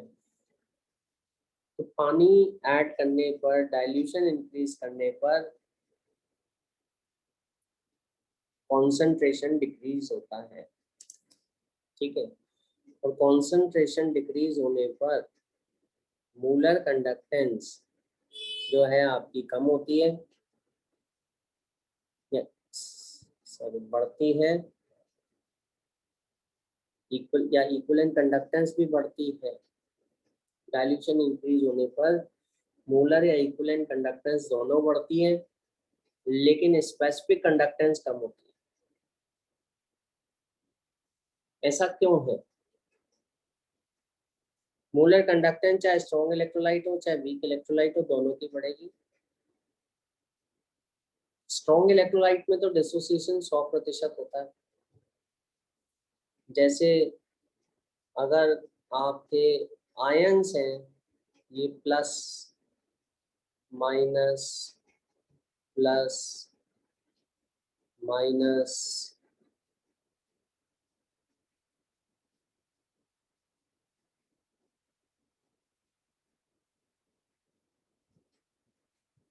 अगर कॉन्सेंट्रेशन कम है तो ये ऐसे मूव कर रहे हैं अपोजिट डायरेक्शन से, है ना। एक मोल ही लिया है मैंने, ये अपोजिट डायरेक्शन में मूव कर रहे हैं, एक दूसरे से टकराएंगे टकराएंगे तो ये आपस में एक दूसरे को मूव, अच्छा एक दूसरे के ऊपर फोर्स भी लगाएंगे, ये अपना अट्रैक्शन फोर्स अपोजिट डायरेक्शन में मूव करते हुए, तो एक दूसरे को मूव नहीं करने देंगे, ठीक है। लेकिन अगर मैंने डाइल्यूशन कर दिया, कॉन्सेंट्रेशन कम कर दिया बाय एडिंग वाटर या डाइल्यूशन बढ़ा दिया इस एक मोल का ही, तो अब ऐसा हो गया, अब ये जो आयंस है मेरे पास ये ज्यादा आसानी से मूव कर सकते हैं।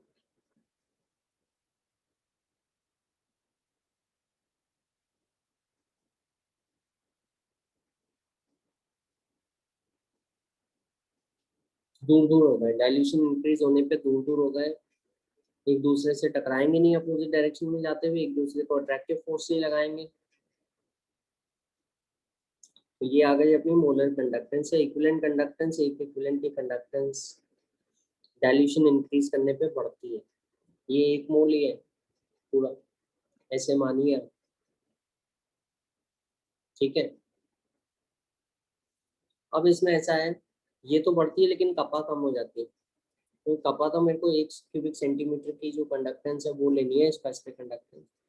अब मेरे 1 क्यूबिक सेंटीमीटर में पहले तो ज्यादा आयंस थे, ठीक है।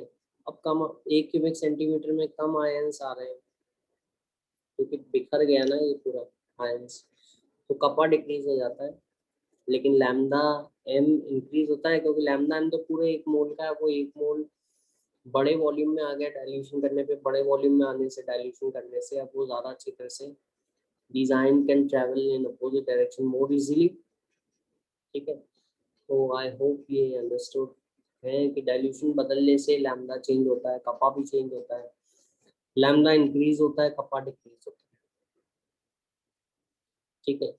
अब इसमें डिक्रीज और इंक्रीज जो होता है स्ट्रॉन्ग इलेक्ट्रोलाइट के लिए क्यों होता है, वीक इलेक्ट्रोलाइट के लिए क्यों होता है, ये अपन को देखना है।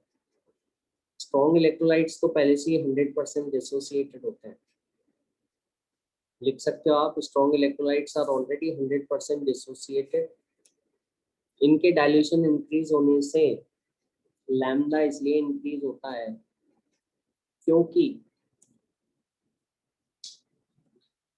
आपके आयंस दूर दूर हो जाते हैं, जैसा आपको पिक्चर में दिख रहा है, और आयंस दूर दूर हो जाने से they will move more freely into the electrolyte in opposite direction, they will exert less forces on each other, attractive forces on each other, as a result conductance increase हो जाती है, मोलर कंडक्टेंस इंक्रीज हो जाती है, equivalent conductance भी increase हो जाती है।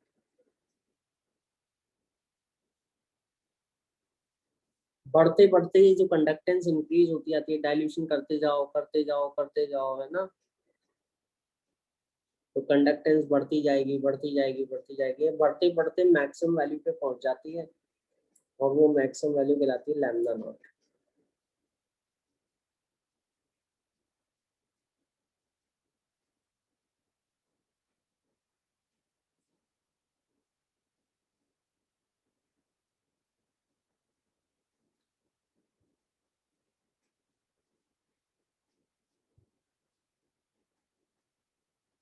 समझ में आ गया है?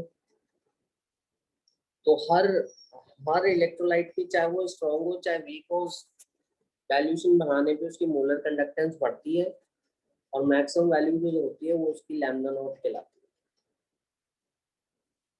जैसे HCl की लैम्डा नॉट अलग होगी, मतलब कितना फिर उस लैम्डा नॉट के बाद तो कितना भी डाइल्यूशन कर दो उसकी वैल्यू फिर डाइल्यूशन कहलाएगा नहीं, वो इनफाइनाइट डाइल्यूशन पे जो वैल्यू आती है वो कहलाती है लैम्डा नॉट। वो मैक्सिमम वैल्यू होती है मोलर कंडक्टेंस की या इक्विवेलेंट कंडक्टेंस की, जो डाइल्यूट करते करते करते आप एक ऐसी स्टेज पे पहुंच जाओगे जब मोलर कंडक्टेंस, जब आयंस पहले से दूर दूर हो चुके हैं, अब दूर दूर आयंस हो चुके हैं, उनको और दूर दूर करने से कोई मतलब नहीं है ना, कोई मतलब नहीं है, तो फिर वो आपका कंडक्टेंस पे कोई असर नहीं पड़ेगा। आगे समझ में?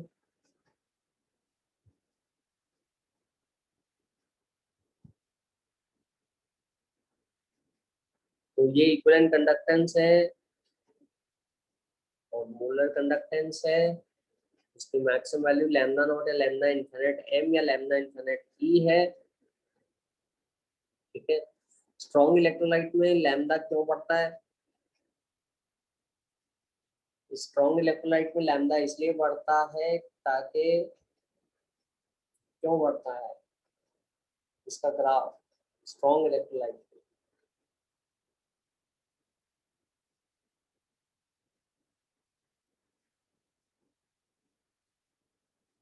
स्ट्रॉन्ग इलेक्ट्रोलाइट में जैसा कि मैंने बोला अभी 100% डिसोसिएशन रहता है, आयंस पूरे पूरे बने रहते हैं, डिसोसिएशन पूरा होने के कारण पूरे आयंस बने रहते हैं, है ना, लेकिन फिर भी डाइल्यूशन इंक्रीज करने पर मोलर कंडक्टेंस बढ़ती है।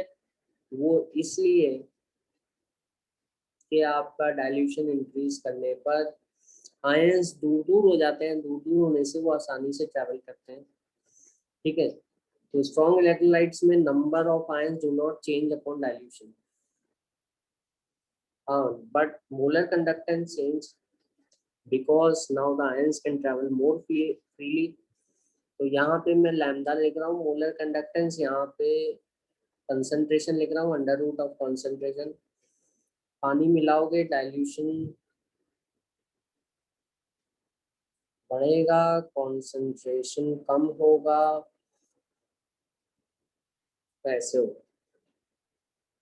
आप पीछे की तरफ जा रहे हो ग्राफ, डाइल्यूशन इंक्रीज कर रहे हो, कंसंट्रेशन को कम कर रहे हो, तो पीछे की तरफ जा रहे हो, पीछे की तरफ जा रहे हो तो लैम्डा इंक्रीज हो रहा है। देखो आप, लैम्डा इंक्रीज हो रहा है, कंसंट्रेशन डिक्रीज हो रहा है। एक फाइनल वैल्यू जो आएगी ये वाली, ये कहलाएगी लैम्डा नॉट एम। जो भी आपने लिया NaCl KCl, उसकी ये मैक्सिमम वैल्यू होगी, और ये straight line linear relationship.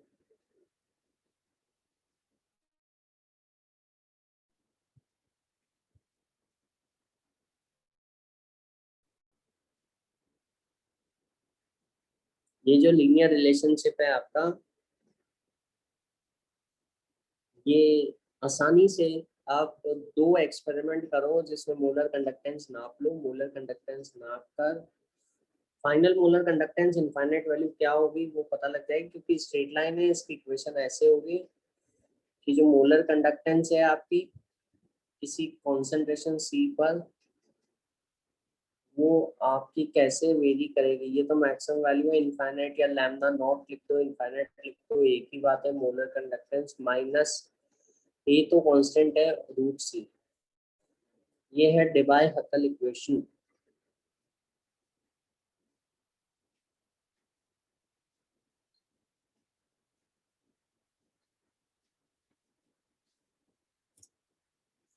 Debye हकल equation आपको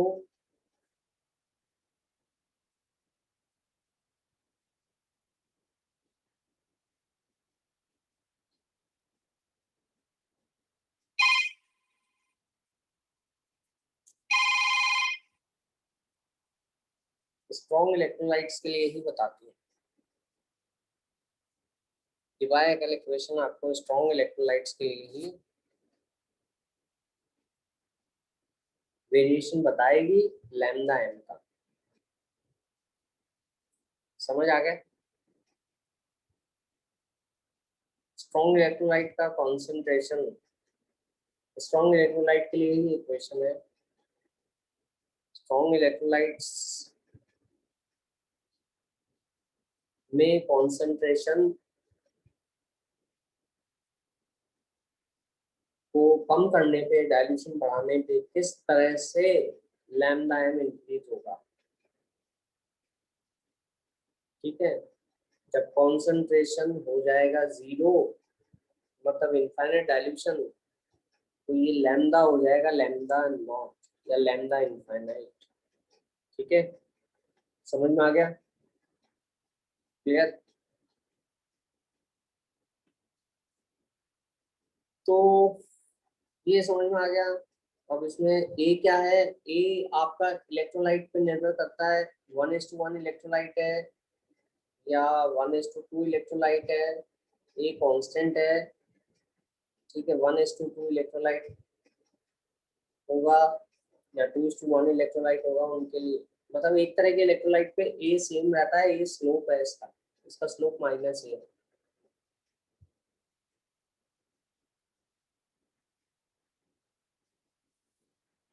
Limiting value of the molar conductance can be predicted by the graph for strand electrolyte because the relationship is linear, and you can predict where this straight line is going to cut the y-axis. y-intercept जो आएगी इस graph की, केवल strong electrolyte के लिए, मैं बार बार आपको warning दे रहा हूँ, केवल स्ट्रॉन्ग इलेक्ट्रोलाइट के लिए जो y इंटरसेप्ट आएगी, y intercept will give you the value of the maximum value of molar conductance of your electrolyte. जैसे NaCl और KCl के लिए ये एक जैसा होगा, और NaCl या KCl जो भी आप ले रहे हो उसके लिए मैक्सिमम वैल्यू कितनी होगी मोलर कंडक्टेंस की, जब उनके मतलब जितना मर्जी आप पानी मिला दो उसमें, है ना, 1 मोल NaCl के मोलर कंडक्टेंस की जो वैल्यू होगी वो ये वाली होगी इधर y इंटरसेप्ट, क्या 1 मोल KCl की होगी वो भी है। ठीक है, वीक इलेक्ट्रोलाइट्स के लिए गड़बड़ है थोड़ा सा, तो स्ट्रॉन्ग इलेक्ट्रोलाइट्स के लिए मोलर कंडक्टेंस की मैक्सिमम वैल्यू आसानी से ग्राफ से निकाली जा सकती है, दिख रहा है आपको, ये मैक्सिमम वैल्यू है, ये कॉन्सेंट्रेशन है, ये कांस्टेंट है, जो कि नेचर ऑफ इलेक्ट्रोलाइट पे, टाइप ऑफ इलेक्ट्रोलाइट पे निर्भर करता है। ठीक है, जो वीक इलेक्ट्रोलाइट्स हैं आपके, ठीक है, वीक इलेक्ट्रोलाइट्स जो है, वीक इलेक्ट्रोलाइट्स में गड़बड़ है थोड़ा सा। वीक इलेक्ट्रोलाइट्स के लिए आप देखेंगे तो वीक इलेक्ट्रोलाइट्स के लिए ग्राफ आपका इस तरह से होगा। वीक इलेक्ट्रोलाइट्स,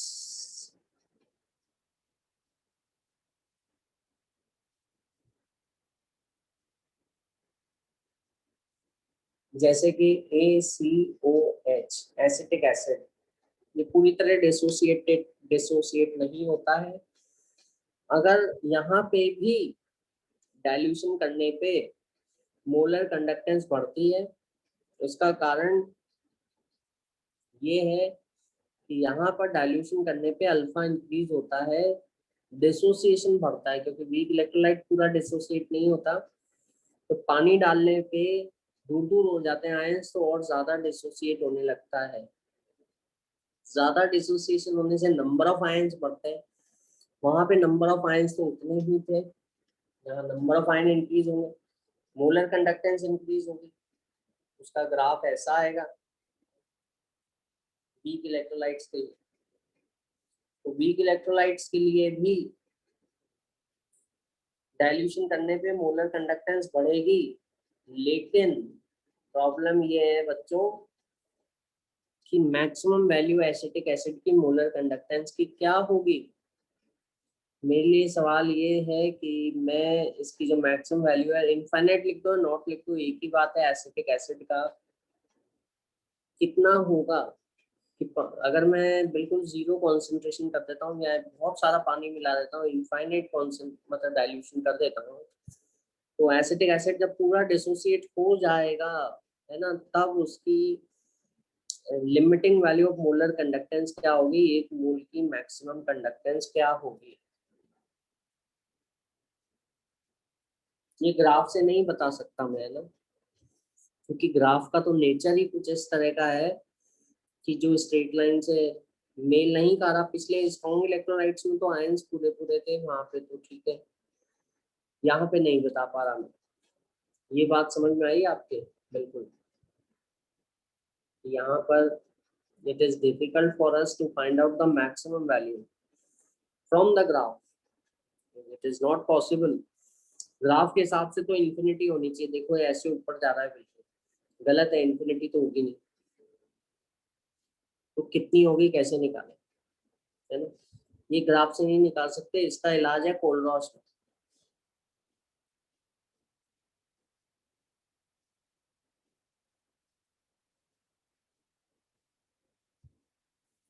स्ट्रॉन्ग इलेक्ट्रोलाइट में तो ग्राफ से निकाल रहे थे अपन, स्ट्रॉन्ग इलेक्ट्रोलाइट में तो देखा अपन ने ग्राफ से निकाला है ना, वीक इलेक्ट्रोलाइट में नहीं निकाल सकते।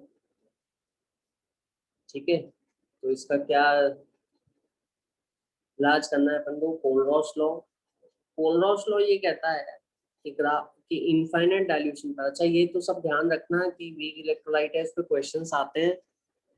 वीक इलेक्ट्रोलाइट में पानी डालने पे मोलर कंडक्टेंस बढ़ती है, किस कारण से बढ़ती है, क्योंकि नंबर ऑफ आयंस बढ़ते हैं, डिसोसिएशन बढ़ता है, अल्फा बढ़ता है ना, ये सब बातें ध्यान रखना। वीक इलेक्ट्रो स्ट्रॉन्ग इलेक्ट्रोलाइट में तो अल्फा वन ही रहता है हमेशा, डिसोसिएशन पूरा पूरा रहता है, फिर भी मोलर कंडक्टेंस बढ़ती है क्योंकि दूरी बढ़ती है, आयन ज्यादा अच्छी तरह से ट्रैवल कर लेते हैं। ठीक है, कोलरॉस लॉ में, लेकिन वीक इलेक्ट्रोलाइट के लिए अपन ग्राफ से नहीं निकाल पा रहे, ग्राफ का नेचर ही ऐसा है। ठीक है, तो कोलरॉस लॉ लगाया। कोलरॉस लॉ क्या बोलता है, कोलरॉस ने देखा कि जब इनफाइनाइट डाइल्यूशन होता है ना, तो ये मैटर नहीं करता कि साथ में कौन है, हर कैटायन हर एनायन सब अलग अलग हो जाते हैं और उनकी अपनी अपनी मैक्सिमम वैल्यू होती है ना। तो जैसे अगर आप इनफाइनाइट डाइल्यूशन पर लोगे, इनफाइनाइट डाइल्यूशन होता है, बहुत सारा पानी मिला दिया, सारे आयंस पूरे पूरे ब्रेक हो गए और डिसोसिएट हो गए इनफाइनाइट डाइल्यूशन पर, है ना। आपके इसको इसको अपन ऐसे लिखेंगे, लैम्डा नॉट या लैम्डा इनफाइनाइट NaCl। ये तो ये तो पूरे कंपाउंड की मोलर कंडक्टेंस है। तो मोलर कंडक्टेंस, एक एक आयन की conductance, infinite value of ions conductance के सम के बराबर होगी। यहाँ पे मैंने छोटा लैम्डा लिखा है, लेकिन ये इनफाइनाइट डाइल्यूशन पर ही होगा। ठीक है, अगर इनफाइनाइट डाइल्यूशन नहीं है बच्चों तो नहीं होगा, किसी इंटरमीडिएट कॉन्सेंट्रेशन पे नहीं होगा। ये जैसे मैं लिखता हूँ कैल्शियम क्लोराइड, कैल्शियम क्लोराइड का फॉर्मूला CaCl2 होता है। तो इनफाइनाइट डाइल्यूशन पे जब ये पूरी तरह से डिसोसिएटेड है,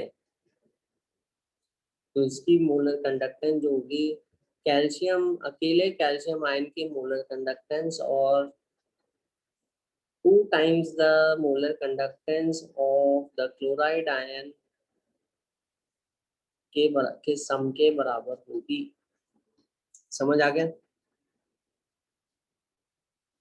क्लियर है। एल्यूमिनियम सल्फेट में 2 एल्यूमिनियम का मोलर कंडक्टेंस और 3 सल्फेट का मोलर कंडक्टेंस के सम के बराबर होगी। ठीक है, ये कोलरॉस लॉ है। तो अपन ने देखा कि वीक इलेक्ट्रोलाइट, इसमें भी ऐसा ही होगा कि इनफाइनाइट डाइल्यूशन पे तो 100% एसोसिएट हो चुका होगा, तब इसकी मोलर कंडक्टेंस जो होगी वो किसके बराबर रहेगी, acetate ACO minus acetate ion और H प्लस की मोलर कंडक्टेंस जो होती है individual molar ionic conductance at infinite dilution. Infinite dilution पर ही ये लागू होगा, ध्यान से सुनना। बीच की कॉन्सेंट्रेशन पे करा तो गलत, क्योंकि बीच के कॉन्सेंट्रेशन पे इन जब कोई भी कॉन्सेंट्रेशन ले लिया उस पर डिसोसिएशन पूरा होगा ही नहीं आपका, अगर उस पर लिख दिया आपने तो गलत हो जाएगा बिल्कुल। केवल इनफाइनाइट डाइल्यूशन पर ही ये रिलेशनशिप वैलिड होगा, लेकिन इससे अपनी मुश्किल आसान हो गई, है ना। तो इनफाइनाइट डाइल्यूशन पे डिसोसिएशन पूरा रहता है, ये मैटर नहीं करता कि साथ में कौन सा आयन है, क्योंकि सब आयन टूट चुके हैं, अलग अलग दूर दूर निकल जाते हैं। तो हर आयन की अपनी एक इंडिविजुअल मोलर कंडक्टेंस होती है, कैल्शियम की, क्लोराइड की, एल्यूमिनियम की, जितने जितने आयन्स हैं उनकी सभी की मोलर कंडक्टेंस जोड़ दीजिए तो पूरे आपके सॉल्ट की या इलेक्ट्रोलाइट की मोलर कंडक्टेंस आ जाएगी आपको। केवल इनफाइनाइट डाइल्यूशन पर बार बार वार्न कर रहा हूँ मैं, जैसा कि आपको यहाँ पे आप देखिए कि इसका मोलर कंडक्टेंस जो है एसिटिक एसिड का ग्राफ से नहीं निकाल पाया था मैं, है ना, तो इसको कोलरॉस लॉ से निकालूंगा। कोलरॉस लॉ ये कहेगा कि देखो इसकी जो मोलर कंडक्टेंस है इनफाइनाइट डाइल्यूशन पर, वो sum of the molar ionic conductance of acetate and H+ ions होगी। ठीक है, तो ऐसे करके मैं क्या करता हूँ, क्योंकि ये सब अपनी अपनी आयंस की इंडिविजुअल मोलर आयनिक कंडक्टेंस है, तो मैं पूरे सॉल्ट की मोलर कंडक्टेंस को सबट्रैक्ट कर सकता हूँ, ऐड कर सकता हूँ मोलर आयन, क्योंकि तो आयंस के कंडक्टेंस के बराबर हुए। अगर मेरे को आयंस की पता है, मैं आयंस की कंडक्टेंस में ब्रेक करके लिख सकता हूँ, इन आयंस की कंडक्टेंस को मल्टीप्लाई करके ऐड कर सकता हूँ, सबट्रैक्ट कर सकता हूँ। It is just like the algebraic equation, linear equation, जो आप 10th क्लास में सबसे पहली बार किया था आपने। दो साइमल्टेनियस इक्वेशन को सॉल्व करने के लिए आप मल्टीप्लाई करते हो, सबट्रैक्ट करते हो, एक वेरिएबल को हटा देते हो। इसी तरह से एसिटिक एसिड की जो कंडक्टेंस है, जो डायरेक्टली नहीं निकल पा रही थी, तो अब आप क्या कर रहे हो, इसको एक्सप्रेस करते हो, है ना। जैसे एसिटिक एसिड है, इसकी मोलर कंडक्टेंस आप तो डायरेक्टली निकाल ही नहीं पा रहे थे ग्राफ से। कुलरॉस लॉ की मदद से अपन ने इसको ऐसे लिखा, सोडियम एसीटेट की मोलर कंडक्टेंस, सोडियम का एसीटेट की मोलर कंडक्टेंस तो निकाल लेते हो ग्राफ से, स्ट्रॉन्ग इलेक्ट्रोलाइट है ये, जो पिछला वाला इक्वेशन थी, है ना, Debye Huckel, plus molar conductance of HCl minus molar conductance at infinite dilution of NaCl के बराबर। कैसे, ये हर की मोलर कंडक्टेंस जो है सॉल्ट की, ये तो आप उस, क्योंकि सभी स्ट्रॉन्ग वीक की वीक की मोलर कंडक्टेंस मैंने स्ट्रॉन्ग इलेक्ट्रोलाइट के टर्म में एक्सप्रेस कर दी। स्ट्रॉन्ग इलेक्ट्रोलाइट की मैं डिवाई हकल इक्वेशन से निकाल लूंगा, जो पिछले पेपर, पिछले बार मैंने अभी लिखा, अभी अभी, है ना, पिछले पेज पर, है ना। या फिर आप ऐसे कोलरॉस लॉ लगाकर, ये बात प्रूव हो जाती है, इसकी वैल्यू दे रखी रहेगी, इसकी दे रखी रहेगी, इसकी दे रखी रहेगी, और इनफाइनाइट डाइल्यूशन पे इनकी वैल्यू क्या है, इनकी वैल्यू इनके आयंस की वैल्यू का जोड़ है। तो आयंस के लिए छोटा लैम्डा लिखता हूं मैं, ये एसीटेट आयन की molar ionic conductance plus sodium ion की molar ionic conductance plus H plus ion की मोलर आयनिक कंडक्टेंस, क्योंकि इसके भी टुकड़े कर रहा हूं मैं, प्लस Cl माइनस आयन की molar ionic conductance minus sodium ion की molar ionic conductance minus Cl minus ion की मोलर आयनिक कंडक्टेंस के सम के बराबर होगी। क्या ये अब इतना सारा कुछ कचरा लिख दिया अपन ने, क्या ये सही लिखा है? हाँ बिल्कुल सही लिखा है। देखो ये तो कट जाएंगे, Cl माइनस की कैंसिल हो जाएगी, बचा क्या, ये बचा और ये बचा, है ना। तो ये बात प्रूव हो गई कि ये, अच्छा, या तो इंडिविजुअल दे रखी हो तो इंडिविजुअल को जो ऐड कर लो आप, इंडिविजुअल आयंस की दे रखी है तो आयंस के जोड़ लो। फॉर्मूले में हाँ ये ध्यान रखना कौन से आयन कितने हैं, क्योंकि उसकी उसकी जो मोलर आयनिक कंडक्टेंस होती है वो एक आयन की, एक मोल आयन की होती है। अगर फॉर्मूले से 2 मोल बन रहे हैं तो उसको दुगना करना पड़ेगा, 3 मोल बन रहा है तो उसको तिगना करना पड़ेगा। आई बात समझ में? ये बात ध्यान रखी जानी चाहिए, है ना। और या फिर आपको कोई सॉल्ट दे रखे हैं, उनकी मोलर आयनिक मोलर कंडक्टेंस दे रखी है, आयन नहीं बोलूंगा, तो उनको आप ऐड सब्ट्रैक्ट करके, है ना, इस तरह से बनाओ कि आपको आपका पूरे कंपाउंड की मोलर कंडक्टेंस आ जाए। आपका फॉर्मूला कंपाउंड, आपके पास वही आयन बचे, उनको इस तरह से ऐड या सब्ट्रैक्ट करो कि आपके पास केवल वही आयंस बचे जो आपके कंपाउंड में मौजूद है। तो आप अपने पूरे कंपाउंड की molar limiting value of molar conductance निकाल पाओगे। समझ आ गया? बड़ी आसानी से निकाल लोगे limiting value of molar conductance. ठीक है, समझ गए? अब देखो ये एसिटिक एसिड के दोनों का सम के बराबर आ गया। बस बड़ा आसान है, बहुत सिंपल है, लेकिन इसमें क्या है, सब लोग छोड़ छाड़ देते हैं, है ना। वो देखते हैं कि अरे यार कौन करेगा इतना। ठीक है, एक क्वेश्चन कराता हूँ मैं आपको। इसमें आपको स्ट्रॉन्ग इलेक्ट्रोलाइट के लिए क्वेश्चन दे रखा है और स्ट्रॉन्ग इलेक्ट्रोलाइट के लिए आपको दो ग्राफ दे रखे हैं। स्ट्रॉन्ग इलेक्ट्रोलाइट के लिए स्ट्रेट लाइन ग्राफ होता है, पता है, डिवाई-हैकल इक्वेशन में देखा अपन ने, है ना। NaCl और KCl के लिए कौन सा ग्राफ। अब इसमें आपको थोड़ा इंडिविजुअल आयंस के मोलर आयनिक कंडक्टेंस की वैल्यू दी जाती है, तब तो बहुत ही बढ़िया। तब तो आपको पता रहता है कि कौन सा आयन ज्यादा कंडक्टिंग है, कौन सा कम है। जैसे NaCl और KCl का वैल्यू क्या होगा।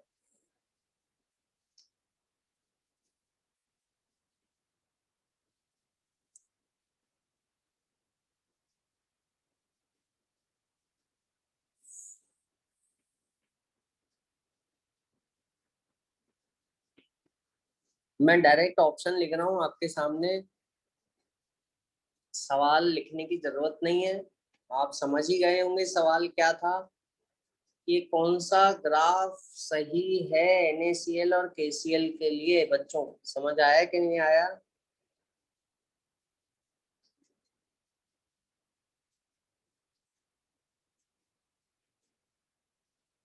दोनों ही स्ट्रॉन्ग इलेक्ट्रोलाइट हैं, इसी कारण से दोनों के अंदर स्ट्रेट लाइन ग्राफ है। अब सभी स्ट्रेट लाइन है, देखो सारे स्ट्रेट लाइन है।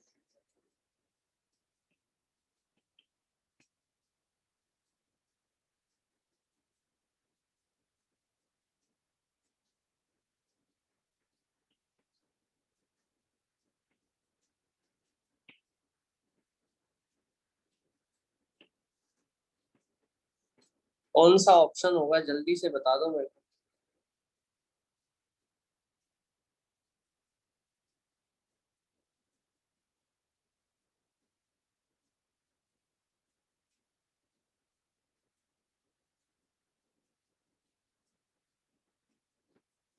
डिवाई-हैकल इक्वेशन पे सवाल है।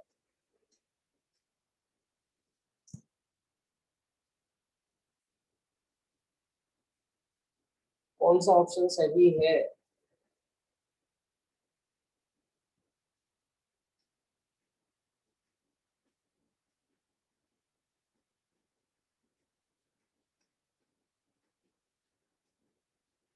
ऑप्शन, फातिमा बेटा, ऑप्शन बी सही होगा।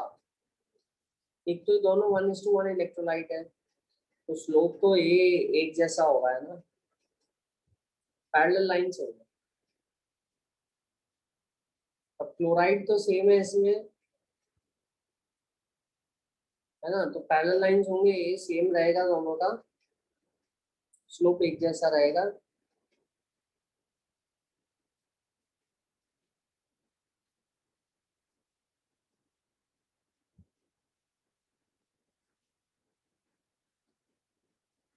ठीक है।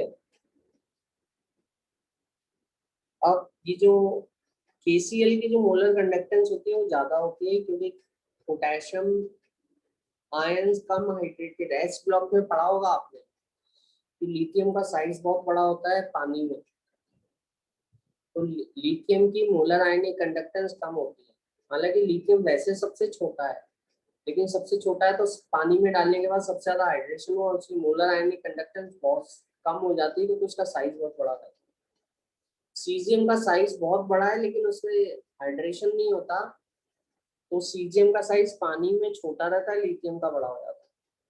तो तो सीजियम की मोलर आयनिक कंडक्टेंस लिथियम की कम होती है और सीजियम की तरफ नीचे उतरने पर बढ़ती है, पोटेशियम की ज्यादा रहेगी, है ना, दोनों पैरेलल लाइन रहेगी। तो ये अपन निगलेक्ट कर देते हैं, इधर तो Na की ज्यादा है, इधर KCl की ज्यादा है, तो बी आंसर होगा, है ना। तो इसमें बड़े ही आसान सवाल आते हैं, वो आप कर सकते हैं इजीली। ठीक है, मैंने आपको बेसिक फंडा समझा दिया, इससे आप सारे क्वेश्चंस कर सकते हैं, है ना। थोड़ा सा ट्राई और कर लेना क्वेश्चन, जो रिसेंट क्वेश्चंस है, और बिल्कुल हो जाएगा आपका। ठीक है, तो क्लास एंड करता हूँ मैं। आई होप सभी के समझ में आ गया और याद रखेंगे जो बातें मैंने बताई है। ठीक है।